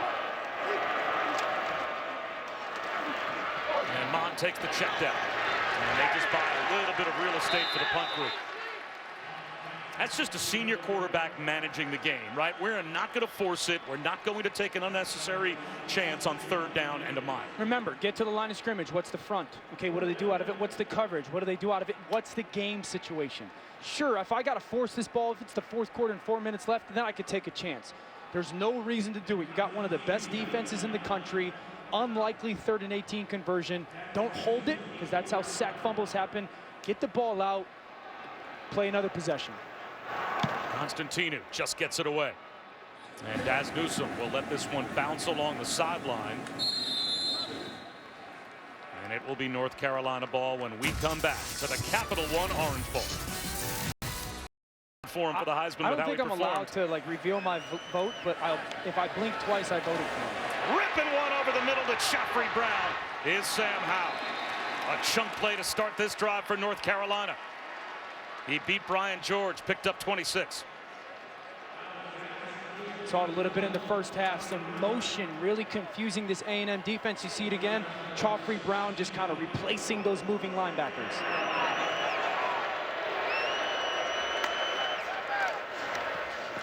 Quarterback run. Out, nowhere to go. He is thrown down by McKinley Jackson. That's a true freshman.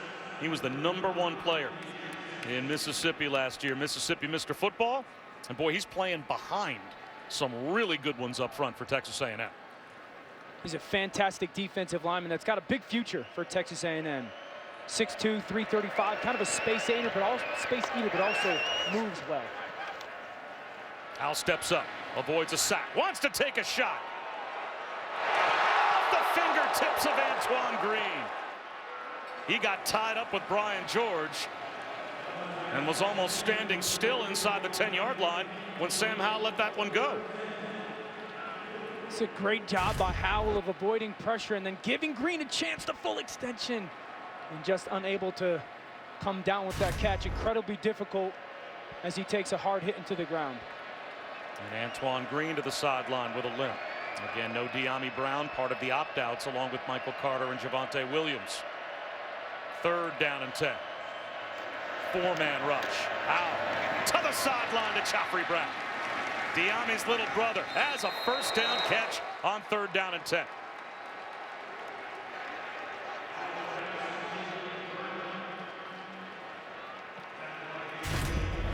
Just watch this receiver come hook down here now. That's the nickel defender.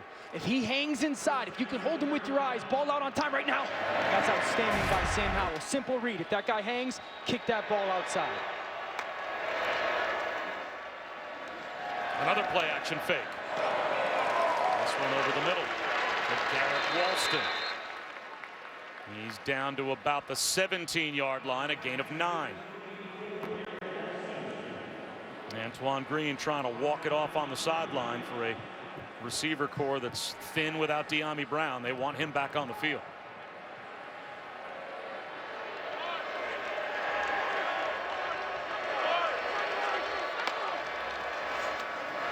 Josh Henderson.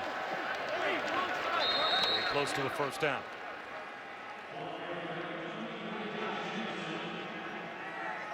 Looks like he just did get enough to get to the line to gain. Although I don't think they're going to give it to him without a measurement.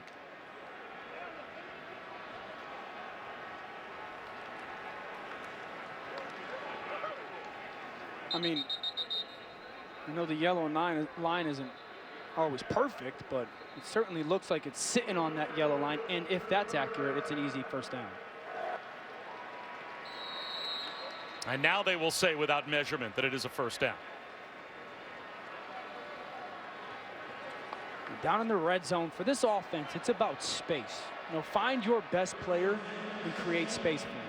I've said it multiple times. Tonight, this is about Daz Newsome. How many different ways can you get him the ball one-on-one matchups? He's in the right slot. Howell looks the other way. He's going to the goal line for Walston, and it's broken up.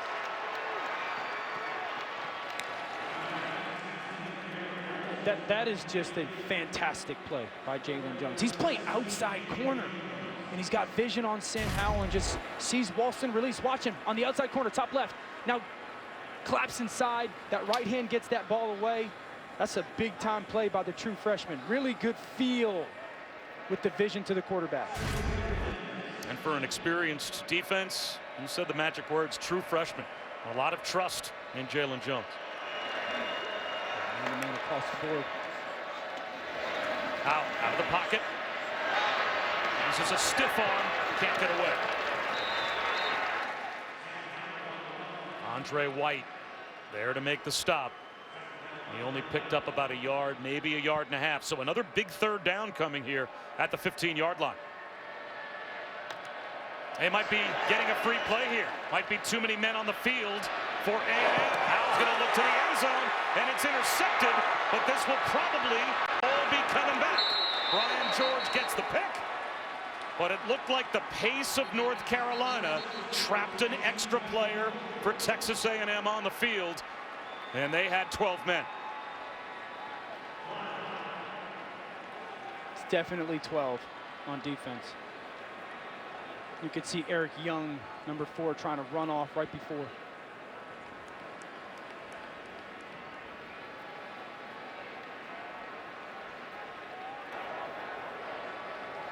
Illegal substitution. Defense had 12 on the field, did not get off the field in time. 5-yard penalty, third down.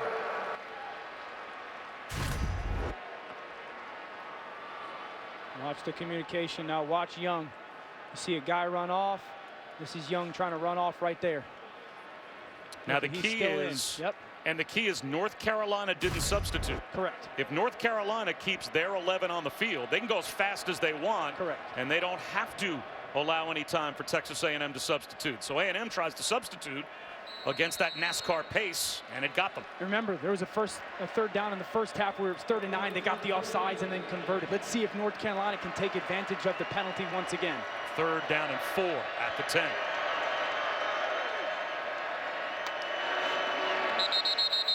This play blown dead.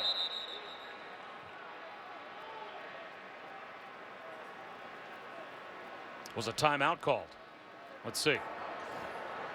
The previous ruling on the field that there's 12 on the field, the 12th player did not get off in time, is under further review. We'll step aside for what should be, you would think, a very quick confirmation from replay. The Capital One Orange Bowl, brought to you by Lucid Air. Luxury meets electric. Arriving this spring. Visit lucidmotors.com. And Bolt 24, real advanced hydration from the makers of Gatorade. We are back in Miami Gardens. We had a very quick confirmation while we were away that, yes, indeed, Texas A&M did have 12 on the field. So it was a confirmation of an accurate penalty call. And now it's 3rd down and 4 in the red zone for North Carolina. And Dan, what might be 4-down territory? I think if you get some 3 or 4 yards here and this becomes a 4th and 2 or 1, I think Mac Brown's going to be aggressive and go for it.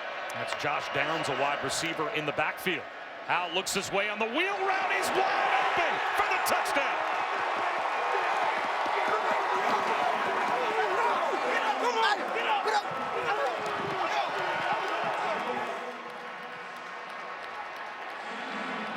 Who needs 4-down territory when you score the touchdown on 3rd down?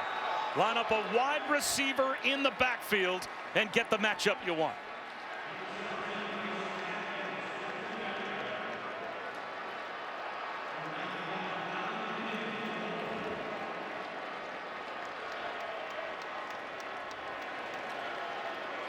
Mentioned it, right? Take advantage of the penalty. The penalty happens. 3rd and 9 is totally different than 3rd and 4. You're thinking man coverage. And you get downs on that matchup. What an outstanding drive by this North Carolina offense. The senior on the left made the play. And it's why the penalty matters. It's just a beautiful understanding. You're going to get man-to-man coverage. You're going to get the rail route here. You've got him in man-to-man coverage. Everyone keep your eye on Daz Newsome. It's man-to-man. Do your job. Picks, rubs, meshes. Look at the pick route right here. Newsome's going to do a great job of getting in the way. The rail route comes free. Eric Young gets hung up for just a second, and there's that touchdown for North Carolina's offense. And Bob, you asked a great question. Well, why is that not offensive pass interference? It's because Daz Newsome doesn't give intent of setting the pick. I'm running my route. Defender, if you get in my way, that's on you. National championship game presented by AT&T coming up between Alabama and Ohio State next Monday, 8 Eastern, 5 Pacific. We will have you covered. And when we say we will have you covered, we really mean we will have you covered. Every platform, TV, radio, digital.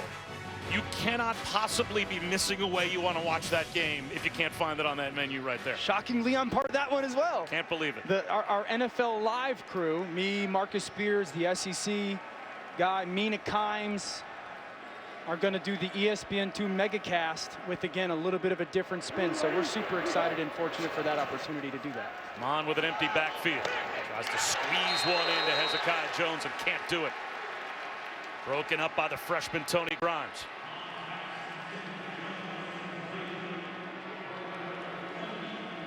Only the 7th possession of the night for Texas A&M, and it's been feast or famine.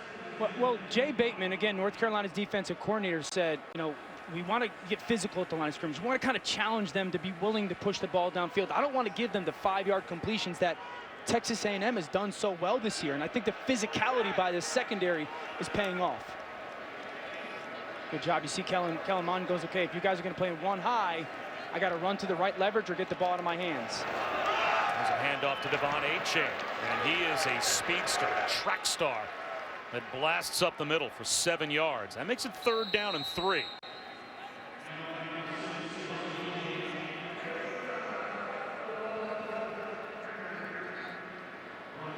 That's Ryan McCollum, the center. That's a very important Maroon goon right there that is down and hurt after that run by Achane.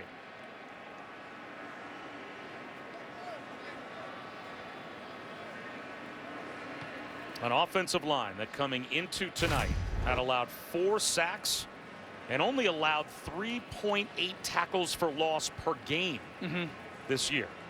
Both #1 in the SEC, both in the top 4 in America.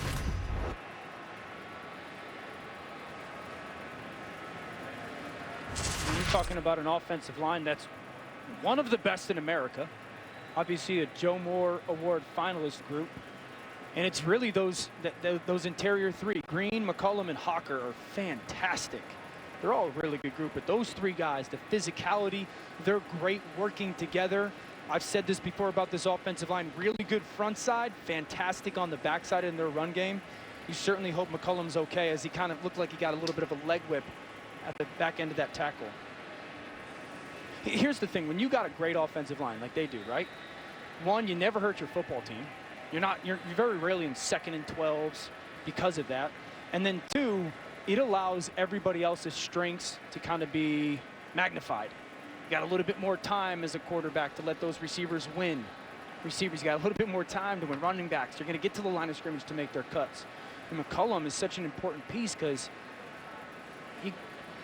we're talking about an offense that does a lot at the line of scrimmage, that you better be on the same page with your quarterback, seeing things the same way, because it's a chain of command. I get a call from the quarterback, center's got to tell everybody else, this is who we're going to. That's Kenyon Green, the left guard, that's going to slide over and play center. He's going to getting a couple of practice snaps in with Kellen Mond, as he'll now move inside.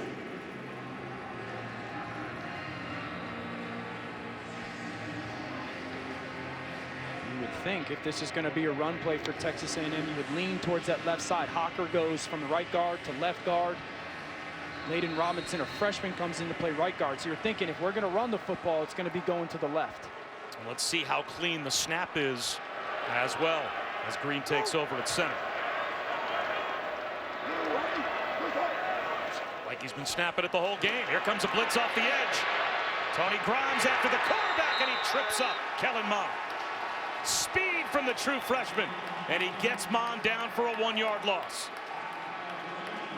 There's that pressure again. There's that corner pressure again. Grimes, look at this hustle. Look at that true freshman hustle, that speed, and then that length to roll that ankle of Kellen Mond.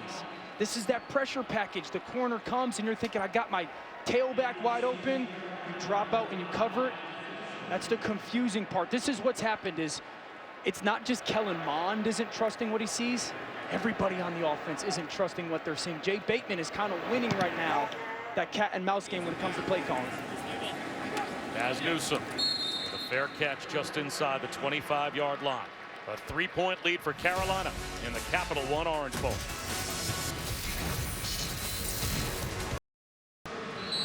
And North Carolina past the midway point of the third quarter has the football in the lead.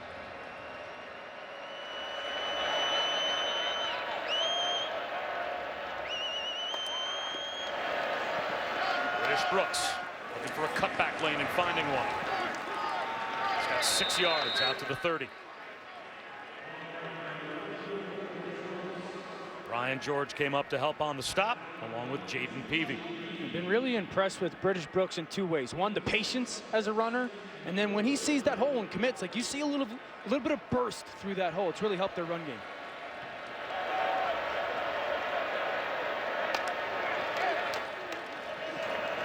Wide receiver screen. Antoine Green net immediately. Leon O'Neal all over him. Now it's third down. It's a great job by Leon O'Neal of charging to Antoine Green on that hot answer. You're looking at 3rd and 4.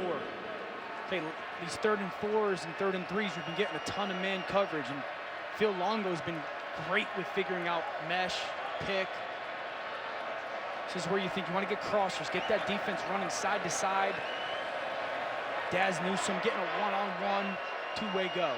Daz Newsome frantically trying to communicate with Sam Howell with the play clock winding down. Here comes a blitz. Sam Howell out of the pocket. He's going to try and run for it with a stiff arm dives for the line to gain. And it looks like they'll mark him out a couple of yards shy. Buddy Johnson tracked him to the sideline. And here comes the Carolina punt group. It's a great job by Buddy Johnson of closing on Sam Howell. Outstanding effort. Kind of loses that ball. He's going to make that lunge. It's a great job by A&M. Getting off the field, the quick 3 and out on defense, finding a way on that 3rd and 4 or 3rd and 5 to play good man coverage. Buddy Johnson having vision on Sam Howell, and then you see once again the speed to go track him down. Kiernan, line drive kick. Perfect coverage. Nowhere to go for Anias Smith. Brought down by Chapman. Well, we've got our first star-studded NBA Wednesday doubleheader of the year on ESPN and the ESPN app. Jason Tatum and the Celtics in Miami to take on Jimmy Butler and the Heat at 7:30, and then Kawhi, Paul George, and the Clippers will square off with Steph and the Warriors. NBA Wednesday is back. Feels like Texas A&M at some point early down here is going to have to take a shot downfield. These North Carolina secondary is getting really close to the football. Mond hands one to Spiller, then he turns the corner with a stiff arm. There's the speed of Eugene Asante to run him out. And that sophomore has done a really good job in the absence of Chaz Surratt. Right? I thought you said this week you really expected Surratt's absence to impact how Carolina does what they do in the front seven. It doesn't seem like it has. Well, Surratt was such a great blitzing linebacker for them. And I think that's like, okay, they found different people to blitz. They brought the same pressures just with different people. Their defensive line has kept hands off Asante, and then you're seeing the athleticism and the speed. He's playing instinctual. That's been a big part of his game tonight. A-Chain. He breaks a couple of tackles and weaves his way for a first down. Nice run by the true freshman. Well, guys, Jeremiah Gemmel was excited to play alongside sophomore Eugene Asante. He said he's not the most elite pass rusher like Surratt, but he's got the athleticism, speed, and coverage ability to have an impact in this game. He said the key is just calming him down for the first couple of drives, and I've been keeping an eye on Asante throughout this entire game on the sidelines. He's been cool as a cucumber, ready for this moment.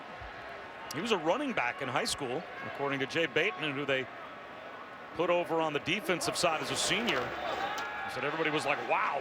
And he's been a defensive player ever since. Mon trying to find Weidermeyer, who has been quiet tonight. He only has one catch for 4 yards in this game. That's a tight end. That was #1 in the SEC in most catches for a tight end this year. Watch Rucker, 25, find McCollum, run through his chest, and create that pressure on Kellen Mond, and he just doesn't have the ability to step into that throw. Rucker made that huge play on third down in coverage, and Weidermeyer's been a little quiet tonight. Haven't gotten him the ball as much as they've wanted to. I think Jimbo Fisher needs to get him extended from formation, see if you can find a matchup that you like out in space. There it is, there's Kellen. Okay, I see something, guys. This is something that I should get to. What do I do with the football now when I change this play? They swing it out to Aniyah Smith with a cutback to midfield. He is dangerous when he gets it in the open field, and they find so many different ways to get it to him. Sees that nickel back tucked in. Aniyah Smith, this is an easy throw, the extension of the run game. Ball out to the perimeter. You need one wide receiver block, and that little throw becomes a huge chunk game. But that happens because Kellen Mond saw our defense. You're going to play like that, I'm not going to allow you to. I got to kick this ball onto the bubble. 18 yards as he made Trey Morrison miss. A-Chain stays in the game in the pistol as the tailback. We'll give it to him. Nice little dead leg move with a flag down. He got to the perimeter, but a flag thrown at the line of scrimmage.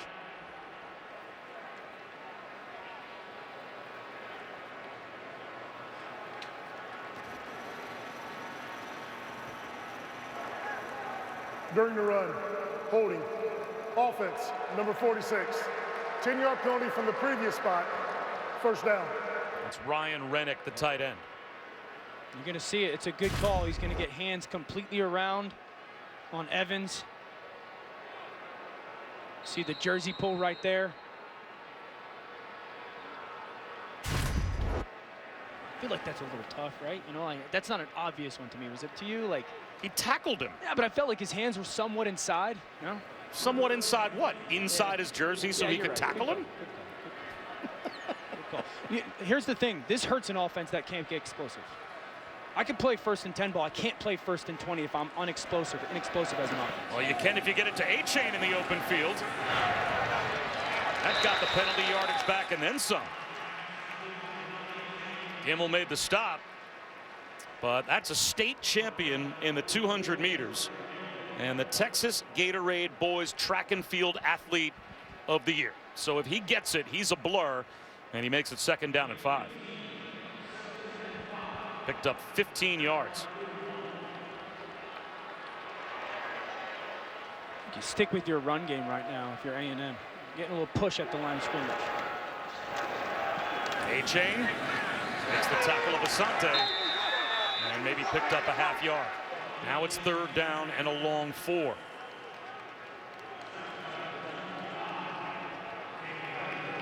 I mean, this is the situation where I want to see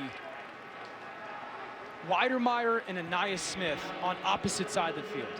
Okay, North Carolina, who are you going to put on these guys? That's what I want to know. What's the matchup? Then Kellen Mond's got to know, okay, it's man-to-man coverage. I like this matchup better than the other one.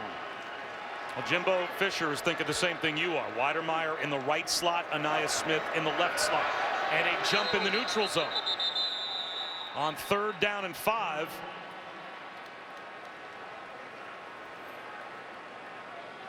Let's figure out what the call is here. Could be a first down for Texas A&M. Offside. Defense, number 10, causing the offensive tackle to move. 5-yard penalty, 3rd down. That's Desmond Evans, a true freshman, by penalty. Texas A&M gets a first down. Look at Evans right here.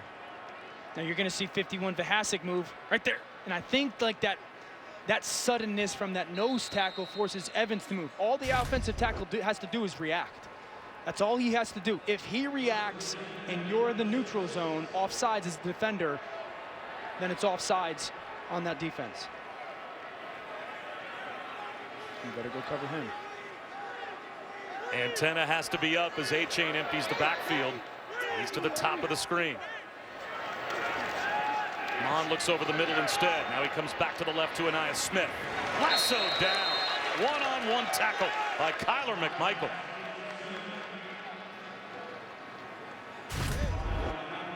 Look at McMichael.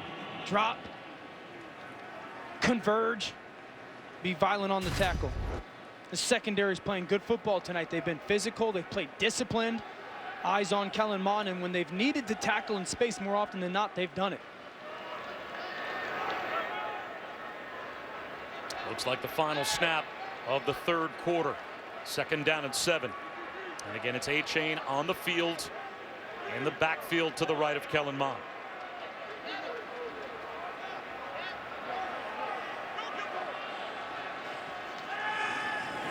Swing pass to Anaya Smith. He's got speed as well into the red zone. That's a big play with an extra. The flag thrown. It looks like a face masking call might go against Kyler McMichael to end the 3rd quarter on Anaya Smith.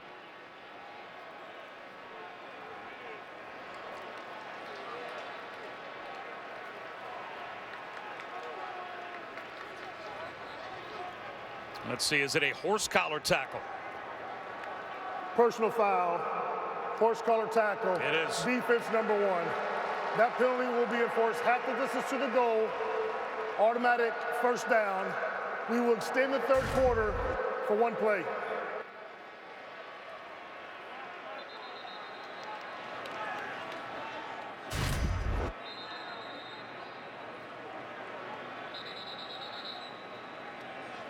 It's the right call. And McMichael knows it. You get that hand inside that jersey, that pad area, rip into the ground, that's going to get called. That's the right one. And so because it was a defensive penalty, we will have an untimed down at the end of the 3rd quarter, and it's a goal-to-go situation for Texas A&M looking to retake the lead. There aren't many fans here, but there's a little echo of Kyle Field heading to this end zone for Texas A&M. They've got their fans right behind these uprights, urging them on, at least those that can make it inside Hard Rock Stadium. Look at 2 backs in the backfield.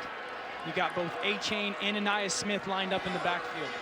The challenge for the defense, who's who? It's A-Chain. Down to the 5-yard line to end the quarter. 2nd down and goal for Texas A&M, looking to retake the lead when we come back to start the 4th quarter of the Capital One Orange Bowl. And goal situation for Texas A&M. Anaya Smith again the fullback, and A-Chain lines up as the tailback. Their numbers running the ball to the left here, tight ends here. False start. That little jump to the left, the shift of that defensive line for Carolina, and maybe someone up front for Texas A&M flinched. False start. Offense, number 54. 5-yard penalty. 2nd down. Just watch a little bit of the shift by this defensive line. Just the lateral shift is going to go that way. Now watch Carson Green. He's going to react. A little shift, that's sudden. Okay, now that jump by 54 is what happens. As long as the defensive line isn't jumping past that ball and making sudden movements, that's on that offense. Obviously now a completely different formation. Shotgun for Mond with an empty backfield. 2nd and goal now from the 10. He's going to tuck it under and run. Toughness down to the 5. So he gets back the penalty yardage. Now it's 3rd down and goal. Asante made the stop. That was a big-time play by Asante. You saw some closing speed right there. Dropped into coverage, then hunted Kellen Mond. You like going back to the same formation personnel package you had on 2nd down and goal from the 5, now 3rd down and goal? No, I want to spread out. I want to spread out a little bit here. Kellen's been really good with his decision-making of whether to run or take your option to throw. This is where they love to get a high-low. You're trying to put a guy in conflict and high-low, and the ball might go to the back pylon. Chase Lane in motion. Play clock down to 3. Mond flips it in the back of the end zone for Weidermeyer, and it's incomplete. 4th and goal at the 5. And Texas A&M will send out the field goal unit to try and tie the game. He had him. Kellen Mond saw it, and he had him. Watch Weidermeyer. He's going to wrap here. Asante drops underneath, but Weidermeyer is going to slow down. Keep bending right there. Don't slow down. Kellen Mond's throwing you open. He's throwing to you where he expects you to be. You can't slow down. Cross that safety's face. See it the same way. Missed opportunity for that Aggies offense.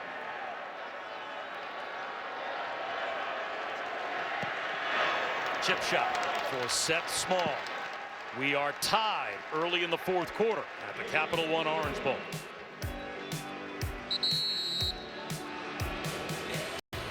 I guess I'd have to have a vote to know. But I don't know. If I blink twice, which the camera can't see, I voted for him. Well, Devontae Smith would be a very worthy player to vote for. If you were looking for any guy, at least in the last couple of decades, in the era of quarterbacks only seeming to win that award, sure. Now, he is arguably the best player in America at any position. Yeah, I mean, he's the best player in the country. I think him and Kyle Pitts are the 2 best non-quarterbacks in the country. He's the best. Everything you want as a wide receiver. I had an SEC coach, 3 different ones, 3 different SEC coaches this year who have coached in that conference for a long time say to me, he's the best wide receiver I've ever seen, which is big words. Howell out of the pocket, looking downfield, unloads one for Downs, drops it in. Josh Downs, pay dirt. Carolina back on top.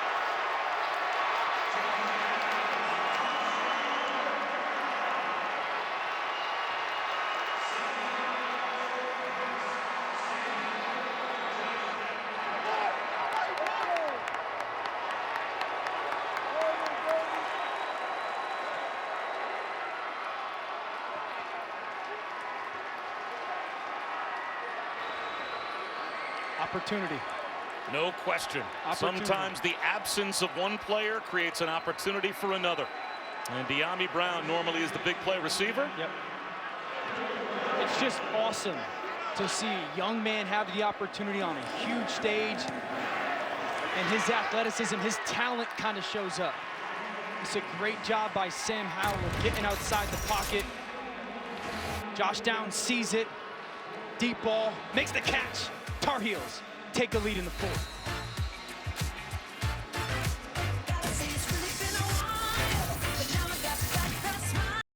Which one will hoist the national championship trophy? We will find out right here in Miami. Coming up a week from Monday. A couple of touchdowns for Josh Downs, though, the true freshman. In the Capital One Orange Bowl, he has given North Carolina the lead. Bob Wischusen here with Dan Orlovsky and Katie George. And with the kickoff. And this will be a touchback. Time for our Capital One rewarding performance. Watch the defensive line game for Texas A&M. You're going to get that stunt. Now, everyone watch Richards. This is what's called passing it off. Outstanding job. Collapse it. Sam Howell, get outside the pocket. I love this from Sam Howell. Look, he's got the vision to point. He sends Downs. You go take your shot right there. Trailing defenders don't see me. I'm going to put this ball out to space. Secure that catch. Gives him an Aggies down. What an outstanding job by that offensive line of picking that stunt up, and Sam Howell saying, this is the time, take it. Now can Kellen Mond respond? He's looking downfield. He's going to shoot one of the sideline and overshoots Hezekiah Jones. Well, guys, Texas A&M DC Mike Elko had some interesting comments about Sam Howell yesterday. He believes his arm strength and accuracy throwing the deep ball is as good as A&M has faced this season. He says when you really look at the film, Howell is very similar to Alabama's Mac Jones, which is quite the compliment. Dan, I'm curious, do you agree with that comparison? Yeah, I think that Mac's got a little bit of explosion in his arm. Sam plays with a better base. Sam's more aggressive with the ball when it's just one-on-one. You know, Mac is often play-action pass. I think Sam moves better than Mac Jones, and that kind of creates some offense. We've seen it a lot tonight, obviously, in the touchdown to Downs. On to Anaya Smith for about 5 yards. Again, it's Devon A-Chain that is starting this drive at tailback. Now, he is a speedster and a weapon, certainly, that, you know, Jimbo Fisher wants to use. We saw Isaiah Spiller limping earlier. We thought he might have just been taking a possession or two off, but he's not out there again. Yeah, and he's this big physical back. I think he showed a little bit on that last red zone trip as well. Like, you want to get that back. He's got great vision down on the goal line and finding those seams, and they certainly miss him. Don't forget, he's a great pass catching back as well. So now everybody's roles are changing. I love this. They put formation into the boundary. Look at all these bodies up here into the boundary. You got one-on-one to the field, but you got to beat press man. Third down and 5. Mond bullets one over the middle. A very tight window, and Hezekiah Jones has it for the first down. Really good job by Kellen Mond drifting from that pressure, something that they've struggled with tonight. Kind of making that tight window throw. Hezekiah Jones isn't really open there. No, they're not winning against man coverage, but putting that ball low and away gives them a chance to go secure that third down. You gotta take your shot. These safeties are low. You gotta take your shot downfield. Mond with all day to throw. Wide open Anaya Smith. He drops it in. Anaya Smith with a cutback. Still on his feet. Down to the 6-yard line. It's a goal to go for the Aggies.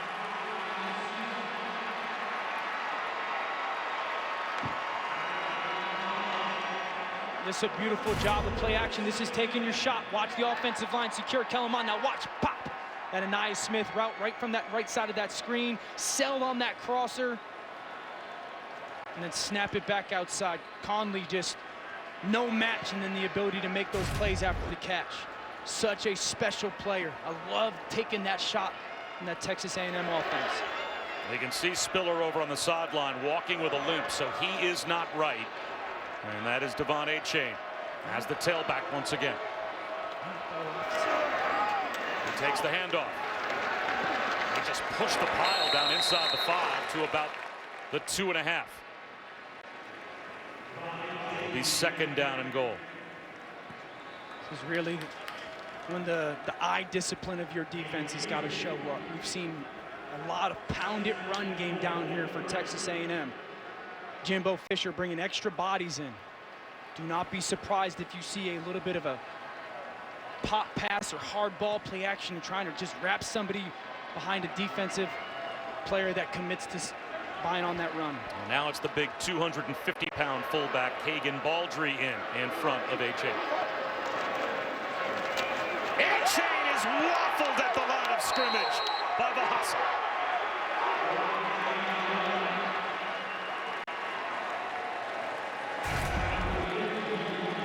Watch Vahasek, 51. Just push McCullum all the way back and absolutely bury A-Chain. That's a young man that had no offers out of high school. He was about to start a job in construction. 3 weeks before he was going to start his construction job, he got a call from a junior college and ended up becoming a football player. Looks like a good decision. Third down and goal. Man across the board. I'm looking for number 0. Mond out of the pocket. He'll tuck it under, and he'll get to the pylon. And Texas A&M is a point after away from a tie.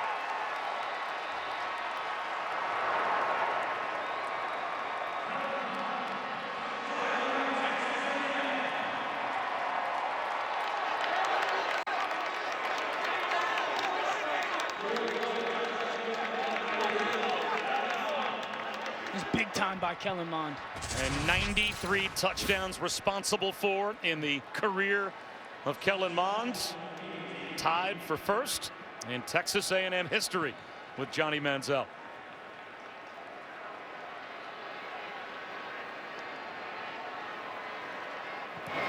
Seth Small puts it through, and we're tied with just over 10 minutes to go.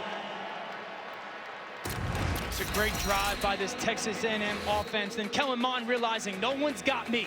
Let me use my athleticism, get to that front pylon, answer their touchdown. We got a tie game in the fourth. Of what has been some kind of a college football adventure for these players and all of us, it's a good way to end it. Hopefully next week matches up. This is a great game. Two great programs that are very much so on the rise. Playmakers are making plays. We've got a great 10 minutes left. All right, if you're the Buckeyes, how do you stop this threesome? Well, first of all, you've got to be physical at the line of scrimmage and try to get down to a quarterback that's been fantastic. And then don't get jumped over by 22. Najee's got these everything, you know, physical and strength and obviously athleticism. And who covers number 6? Who covers number 6 is going to be a big question. I think they're both incredibly well coached. Ohio State's got a really good defense, though. Really sound. We had them, right? Really sound defense. I think they're capable. It's the national championship game presented by AT&T. Alabama, Ohio State next Monday, 8 Eastern, 5 Pacific, and we will have you covered on every platform, TV, radio, and digital. Back to the offense, North Carolina. And a 27-27 tie. Play action for Sam Howell. Steps up in the pocket. He wants another deep shot for Joffrey Brown, and it's right through his hands. That looked like another perfect throw from Sam Howell, and Brown couldn't hold on. Great formation. You get one-on-one. Watch Joffrey Brown. Inside release.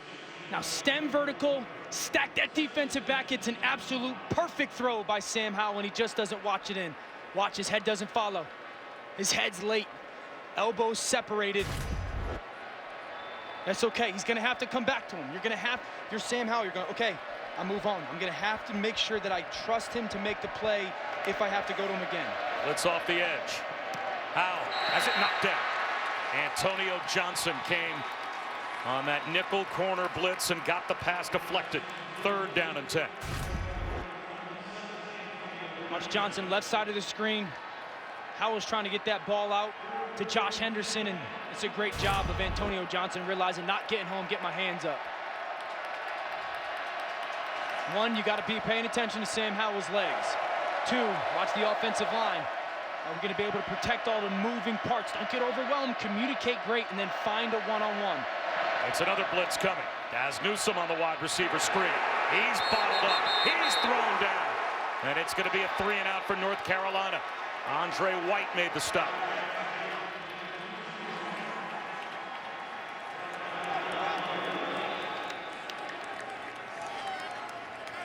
That huge drop by Joffrey Brown could loom large. It's a really good job of A&M kind of anticipating that screen. Following that touchdown, that quick 3-and-out, you get your offense back with the ball. Again, this is a efficient offense that can churn a ton of clock, and North Carolina's defense was just on the field. End over end kick. Anaya Smith lets it bounce. And it takes a Carolina roll out of bounds. Inside the A&M 30. They'll mark it out at the 28-yard line. Boy, talk about the security blanket for a terrific play designer in Jimbo Smith in now really kind of the crucible moment of the game, right? 9 minutes to go, a tie game. You've got the long field out in front of you, but you send out the 4-year starter at quarterback. Been there, you know, he's experienced this. The moment's not going to be too big for him, and Jimbo can just trust. Okay, we're still going to go run our offense. There's a ton of time left. You just go execute. Trust your eyes. You seem like these last 2 drives, you got into a little bit of a rhythm. Kellen's also done a fantastic job of nothing's there. Let me use my feet. Isaiah Spiller is hurt.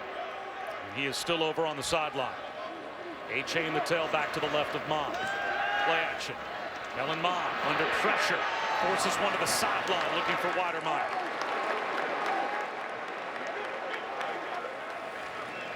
Pressure again from Vahasek. It's a great throwaway by Kellen Mond. Watch this pressure. The internal Vahasek kind of sheds. Great coverage on the back end.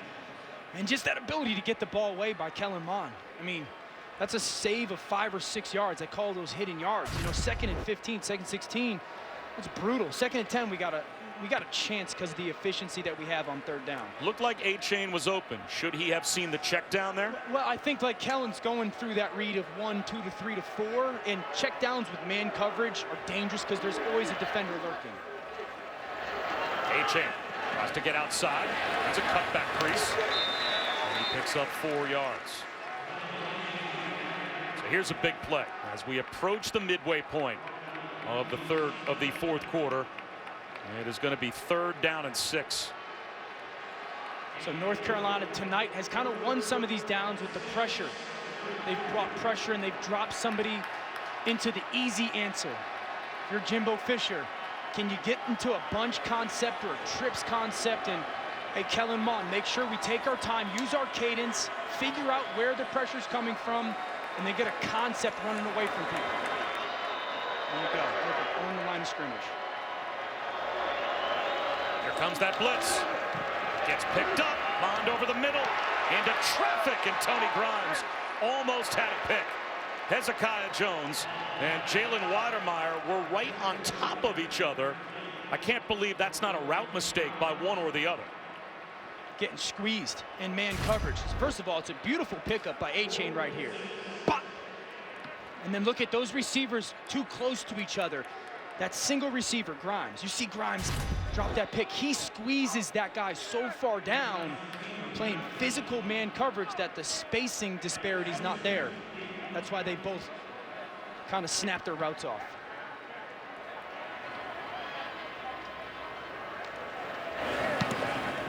Constantinu with a wobbly kick to the sideline. It goes out of bounds. This will be good field position for North Carolina with 8 minutes to go. Let's see where they'll have it at their own 40-yard line when we come back. How good has Sam Howell been tonight? You saw it early on, the inside slot fade to Daz Newsome. Firm with the throw, incredible catch. I love this one to Downs. Watch the touch on the ball up over that trailing defender. And get outside the pocket. It collapses. Vision downfield. We talked about the big playmaking arm. Another bomb to Downs. Sam Howell is going to continue to be an aggressive quarterback. Such the talent for North Carolina's offense. His numbers in the fourth quarter are amazing. 19 touchdowns, no picks. Normally when it is money time, Sam Howell shows up in the fourth quarter. And he's going to give one to British Brooks here. Brooks turns the corner and picks up about 5. This is the first time North Carolina in program history has ever faced 3 top 10 teams in the same season. Now check that. That only goes back to 2001. They have never beaten 2 top 10 opponents in 1 year, though. Yeah, what did Matt Brown say? They've played 2, 5, and 10, 3 out of the last 4 weeks. We're trying to buy a house in the top 10 neighborhood, right? We're trying to prove that we belong in that conversation.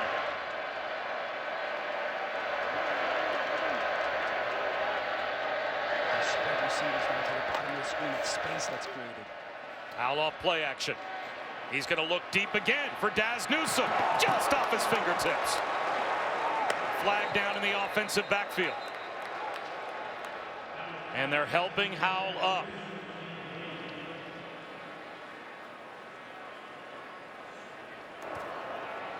Personal foul, roughing the passer. Defense, number 5, putting his body weight on the quarterback. 15-yard penalty from the previous spot, automatic. First down.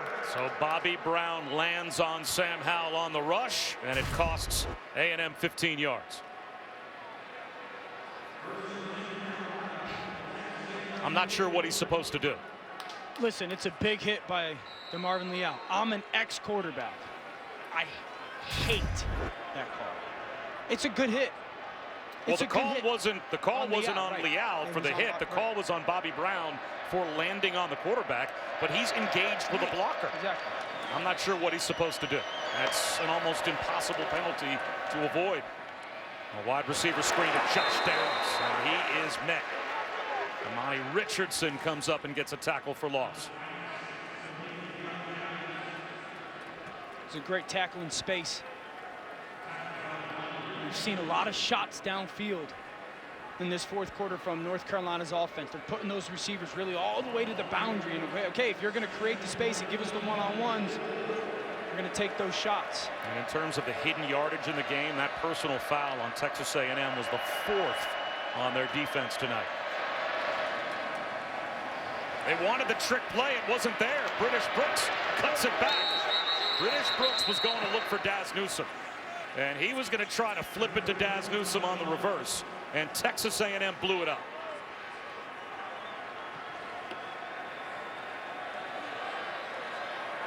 That was an incredible play call by Phil Longo. It's there. If they don't get that penetration, it is there for a walk-in touchdown to the tight end. Okay, 3rd and 13. We've seen this is the pressure down by Texas A&M. We've talked about it. Communicate, communicate. I don't think you can throw another perimeter screen here. That's the center, Brian Anderson, pointing out. Powell pumps once, under pressure. Now he's going down. McKinley Jackson. Jeremiah Martin. They were both there, all over Sam Howell. And this will be a punt now for North Carolina near midfield.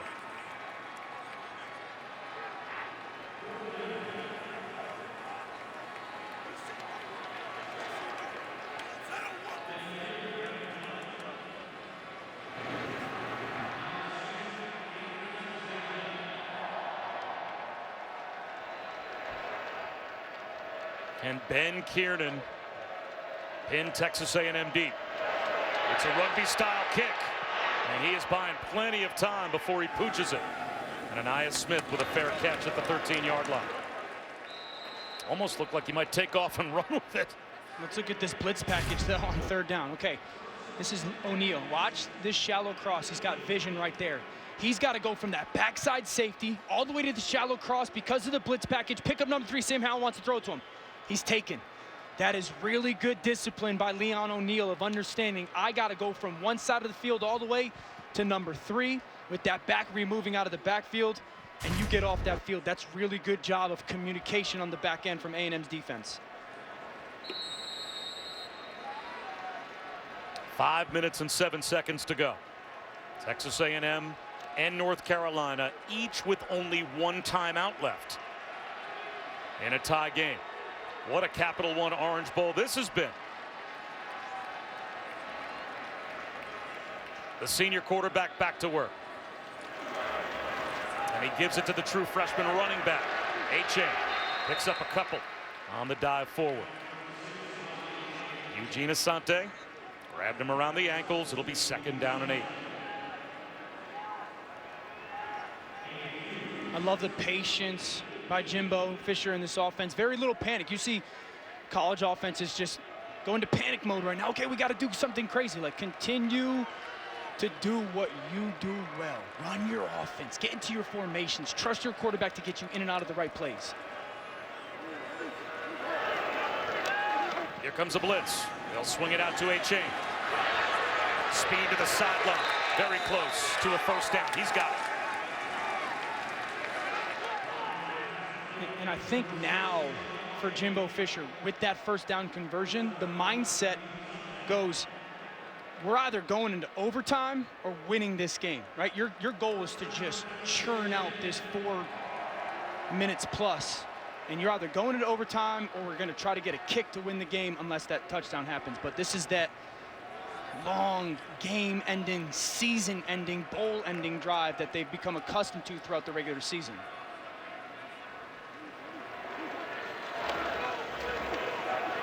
Chain blockers out in front. Kept his balance. Gets down the sideline. The sprinter in the open field, and no one's going to catch him. Touchdown.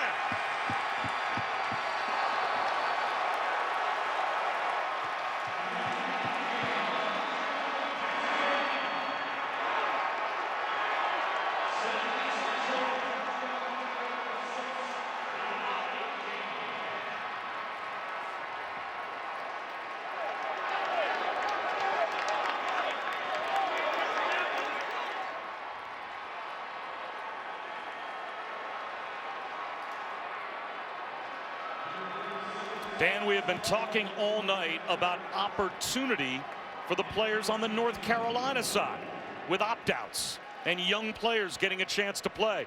How about a true freshman running back in the absence of Isaiah Spiller gets his opportunity? And boy, what did he just do with it? I love the contact balance, the speed, but it doesn't happen by himself. Okay, Weidermeyer is going to come around and seal on Asante. That's the first part of this play. This is a great job by this tight end. Awesome block. Now look at Aniyah Smith blocking downfield. This is going to be great by A-Chain, the contact balance. Watch zero. You don't think this game matters to him right there? Blocking downfield to give him the ability to hit that home run. Really good job of Weidermeyer wrapping around, making that block. Aniyah Smith blocking downfield. He's done everything tonight. And then you see the absolute home run speed by A-Chain. And there's an assistant coach that recognizes how important that block was.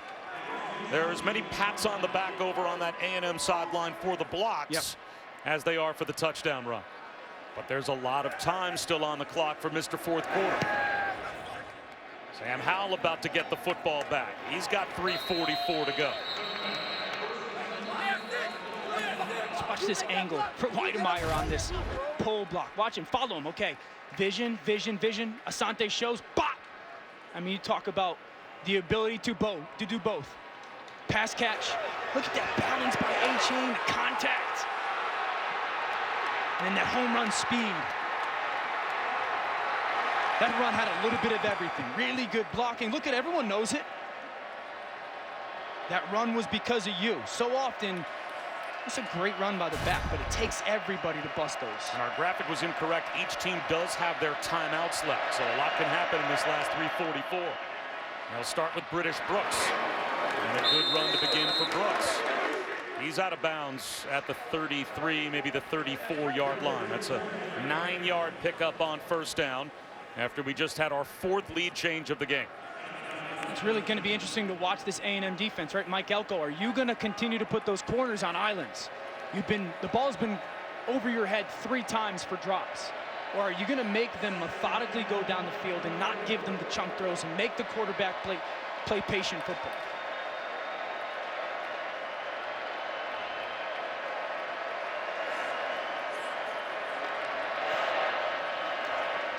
Foul off play action. Floats one to the sideline through the hands of Brooks. It'll be 3rd down and 1. And Mack Brown knows this team has been right here before. He said really the only game this season we got beat was Notre Dame. So that was a game, even these last couple of years, that was a game that we certainly lost decidedly. There have been a lot of close losses. And here's Brooks, 3rd down and short. He doesn't get there. 3 minutes to go. It'll be 4th down and 2, and now the decision for Mack Brown to go for it or to punt and use your timeouts. You got to punt this, right? It's 4th down and about 1.5 yards.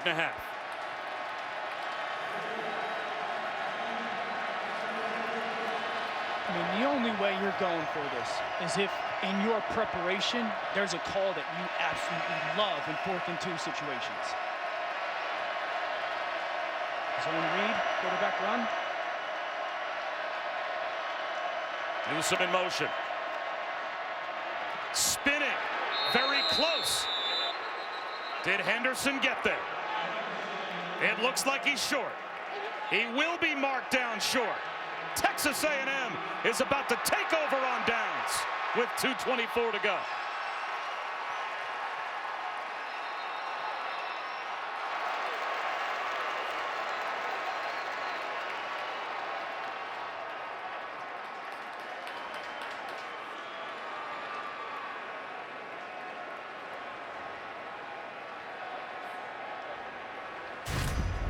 Watch this play by Bobby Brown. He's going to come all the way to the other side of the center, Anderson. Watch him scrape face, get bounced off, and that forces Henderson to kind of change his path.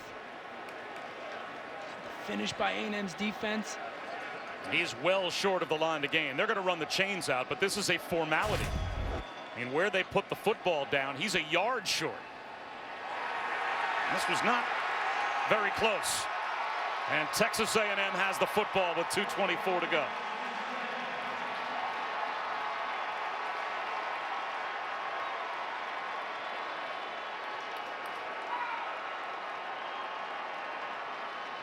So Mac Brown rolled the dice, and Phil Longo dialed up the play on 4th down and short when they could have punted and tried to use timeouts and get the ball back. Mac's been aggressive. Like they've been aggressive. They went for it on 4th down early in the first half. There's a little bit of a seam there. If Bobby Brown doesn't make that penetration, there's an opportunity for Henderson to go make that run. But now your defense has got to bow up. Have great eye discipline, commit to the run, and see if you can force a field goal out of A&M. A-Chain bounces it outside. Gets to the sideline, and that should be good for a first down.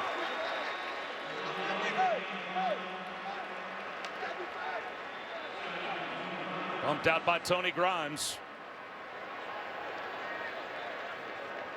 But that will now roll the clock again. It's a fresh set of downs.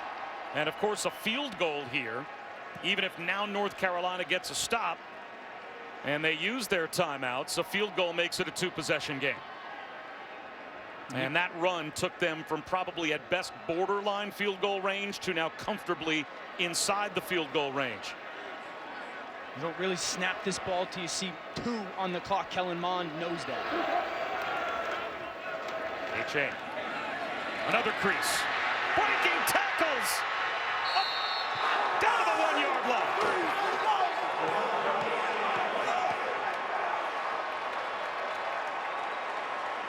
Cameron Kelly is hurt. He saved the touchdown, but it's 1st and goal, Texas A&M at the 1.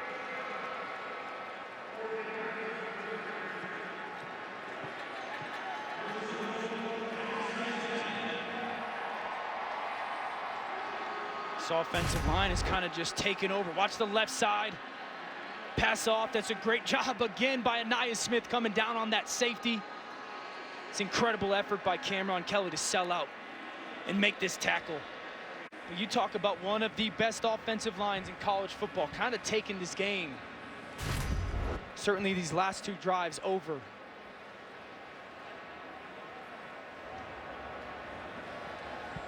Well, while they tend to the injury on the field, a reminder, SportsCenter with Scott Van Pelt is standing by. He will have Capital One Orange Bowl winning coverage. The winning coach will be on his show. Plus more of college football's worst bad beats of 2020. Close games for North Carolina and Texas A&M hoops as well. Plus a college basketball worst. It's SportsCenter with SVP. After college football coming up next, right here on ESPN and the ESPN app. That's good to see Cameron Kelly able to walk off. A-Chain 5'9", right?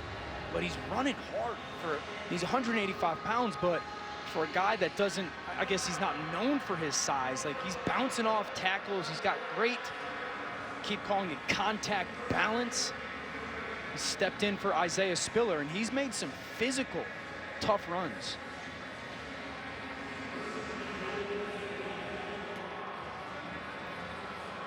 Now it becomes the thought process of, do you let him score? Right? I mean, you go down to a 2-possession game, but you only have 2 timeouts left if you're North Carolina. So your only chance here is to rip the ball out. Right. But you're down 2 touchdowns. Right. But even with your 2 timeouts left and a minute 35 or so on the clock, I mean, that's an impossible ask. I would think to score, onside kick, score again. You probably have a better chance to just ask your guys to go out there and try and knock the ball out and hope for a miracle. But the same thing, like if you're Jimbo Fisher, you might just be taking a knee right now. You might just be taking a 1st and 2nd down knee, let them stop the clock. 3rd down, you take another knee. And then kick a field goal. Yeah, make it a 10-pointer. But I think he'll run his offense. I think they'll try to go pound that offense. If you're North Carolina, I think you got to let them score and hope that you can score twice in 90 seconds.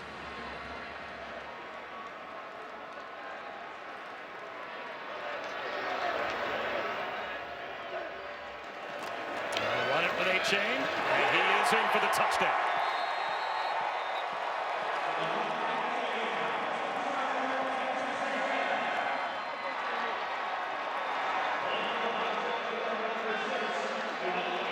It's a 2-touchdown lead for Texas A&M now with 1.5 minutes to go.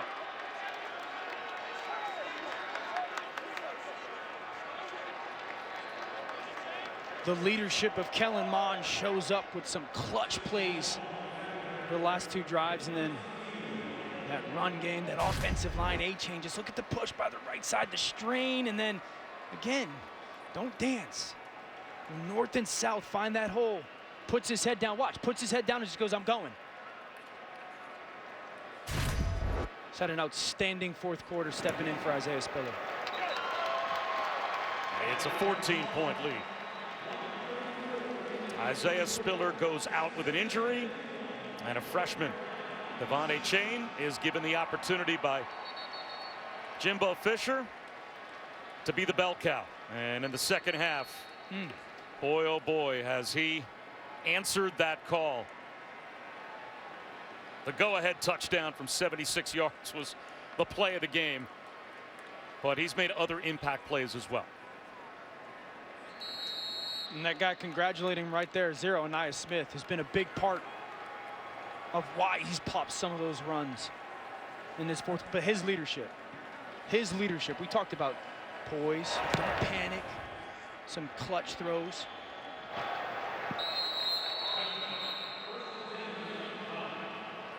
So it comes out to the 25-yard line for North Carolina. But the problem in the second half, certainly in the 4th quarter, was they have not been able to get this true freshman on the ground. It's a great lead block by the tight end, but look at that, that's that balance. Put that hand down, and then you talked about his speed all game, Bob. Just that length and then the physicality. Put your head down and go finish that run to make it a 2-possession game. And now you're 90 seconds away from capping off an incredible season and capping off an incredible career for your quarterback. Sam Howell to Garrett Walston. If you're North Carolina right now and Sam Howell, this is when the ball's got to go in harm's way. You're going to have to try to create some chunks real quickly. If you catch the ball and you're near the out of bounds, you get out of bounds. Don't try and get extra yardage. Over the middle, it's Josh Downs. And with the first down, that will stop the clock for the moment. You got to play with crazy tempo. If you catch the ball inside the numbers, get yardage. Outside the numbers, get out of bounds. The clock is huge right now. He's out of the pocket. It's one of the sideline incomplete.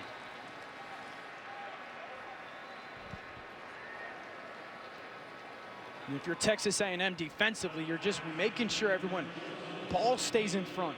You can give up a ton of completions here. You're just trying to make sure this clock gets run out as quickly as possible. The ball doesn't go over your head.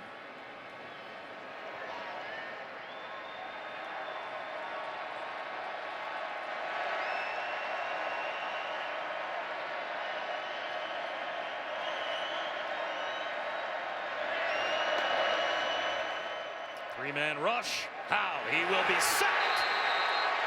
Tyree Johnson throws him down. And that forces North Carolina to use timeout number 2.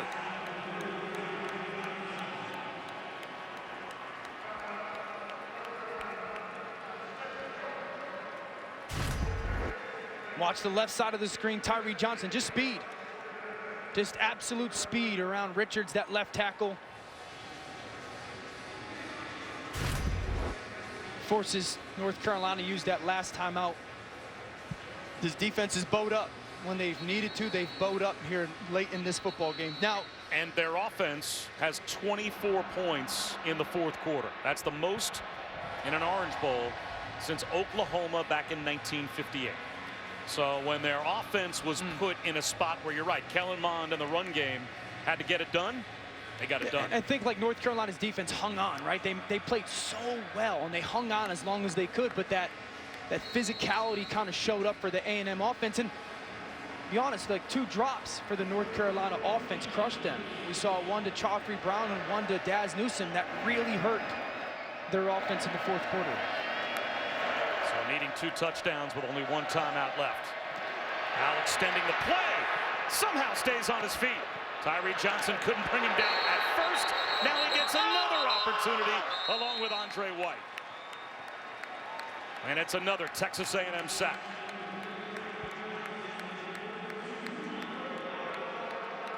I love the effort by both teams. I love the effort by the Texas A&M defensive line. It'd be easy for defensive linemen to just kind of lay off a little bit as the water's getting searched for Jimbo.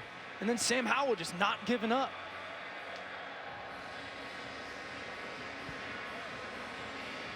So no timeouts left for North Carolina. 4th down and a mile. And 37 seconds away from Kellen Mond and Texas A&M on the strength of this 4th quarter, becoming champions of the Capital One Orange Bowl. And I said it at the beginning of the game. Kellen Mond said this game was the opportunity for them to stamp their names as one of, if not the best Texas A&M team ever. Because of the all-SEC schedule and the 7-game winning streak to end the season. Getting to 9-1. Probably going to finish in the top 4 of the final ranking, obviously. It's a strong resume.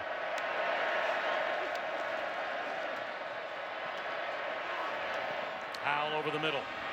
As Newsom brought down, well shy of the line to gain. That is a turnover on downs, and it will be victory formation for Texas A&M.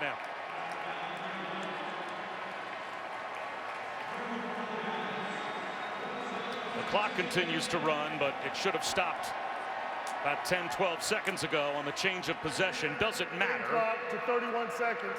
That was a 4th down play. The clock should have stopped at the end of the play. Yeah, it doesn't matter as 31 seconds.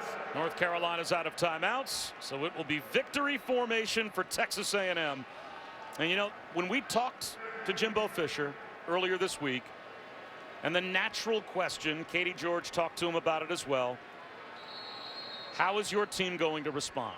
You were bitterly disappointed to be left just on the outside looking in that 5 spot. And he didn't have any concern that his team wasn't going to come out and be ready to play tonight. And they certainly answered that call as they are champions of the Capital One Orange Bowl. I love that shot of Kellen Mond. Look at Jimbo. Trying to stay away. He's going to stay dry. Well, speed. He did. He turned on, got an extra gear to make sure he didn't end up under the Gatorade bath.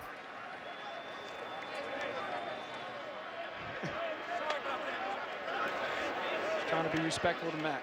That's good. Well, these are two coaches that have a genuine affection for each other. You could tell when they talk to each other and about each other, they are both on each other's favorite list. I'd say my favorite list. I mean, look at this embrace, man. This is good stuff. This is what that coach, mentor, look at the emotion that they're both sharing. Remember, Jimbo comes there, and Kellen's a highly recruited guy, takes him on this journey, the work that's been put together. You know, Kellen Mond has accepted an invitation to go to the Senior Bowl, but there is an extra year of eligibility next year for any player that wants it. He didn't totally close the door on the idea that he might come back. Imagine if this group all came back and ran it back again. It'd be a problem. They would be a big problem. 41-27 is your final. Texas A&M wins the Capital One Orange Bowl. Stay tuned. The trophy ceremony here at the Capital One Orange Bowl is coming up. And right now, it's time for Sports Center with Scott Van Pelt. We'll be back with more coverage soon. SVP? Bob, thank you. Welcome. All right, down at the Orange Bowl, it's time to hand out some hardware. Happy New Year. Bob with Susan. Well, SVP, it is well-earned hardware. This was a really entertaining football game, and an outstanding team wins it. 41-27 is your final. Texas A&M over North Carolina, and Katie George is down there to do the honors.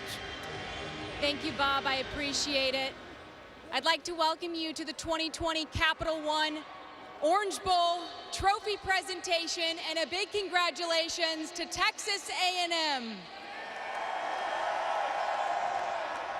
We'd also like to thank the fans for traveling from College Station, Chapel Hill, and elsewhere, and making this an incredible atmosphere at Hard Rock Stadium for what was an unbelievable finish. I'll now turn it over to the Orange Bowl Committee Chair and President, Jeff E. Rubin. Thank you, Katie. Congratulations. On behalf of the Orange Bowl Committee, I want to thank you and I want to congratulate both teams for a tremendous year and for an amazing season during some very, very tough times. I also want to thank our conference partners, the ACC and the SEC. I also want to thank Capital One for being our title sponsor of tonight's game.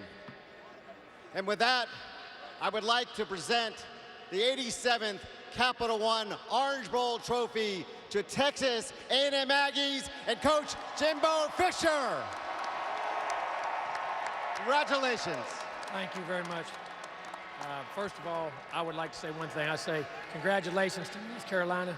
North Carolina had one heck of a team, man. That was one of the great Orange Bowls of all time. That game right there was one heck of a football game. He's got a great team. But I also say there's a heck of a football team standing right here in front of me, too. I'm a heck of a football team right here in front of me. Hey, we came a long way, achieved a lot of things, had some disappointments, had some things, but I'm going to tell you what, this team kept fighting just like in this game. I can't be happy. I'm so happy for our fans. The 12th man is as good as it gets, guys. I'm telling you that right now. They're lucky we all couldn't come. They're lucky we all couldn't come.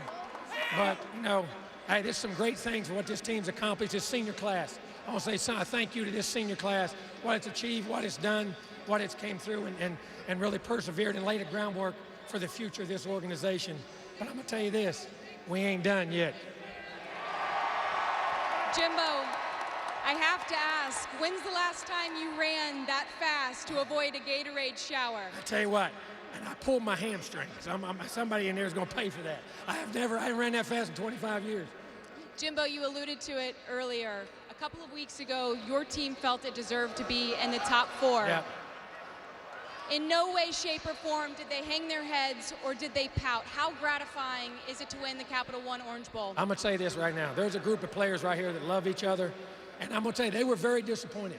But we had a meeting about an hour after the selection committee. And we walked in, we said, we don't care. We're going to play the best Orange Bowl we can possibly play. We're going to lay the groundwork. And their whole mindset went in 1 hour. I know it hurt them inside, but it tells about the character of this team. And for nobody to take a step out, nobody thought about opting out of the game. They all played because they all wanted to love, trust, and believe in each other. They had a responsibility to each other. There's something proud right there. That's Aggie pride right there. Isaiah Spiller has meant a great deal to your football program, and of course we hope that his ankle is okay. What did you think of the performance of Devon A-Chain, the man standing right next to you in tonight's game? I'll tell you, I might have to keep this guy around a little bit. I'm going to tell you something now. What he did tonight, the runs, but he's done it all year. He got banged in the beginning of the year, and then he had great runs at the middle of the year, and then he got banged up, and he came back tonight. And that performance tonight, I mean, that run, I don't know how far it was, 70, 80 yards, bouncing, banging. That's what big-time players do. He's going to have an unbelievable future. I'm so happy and so proud of him, that's for sure. Thank you, Jimbo. Congratulations. Jeff, thank you. I'll turn it back to you. Well, Devon, congratulations. On behalf of Capital One and the Orange Bowl Committee, we'd like to present you with the MVP award of the 87th Capital One Orange Bowl. Thank you, thank you, thank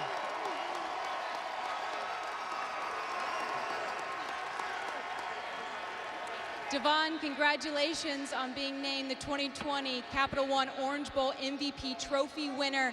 Can you describe what it feels like to be standing up on the stage and to have all of your teammates cheering MVP?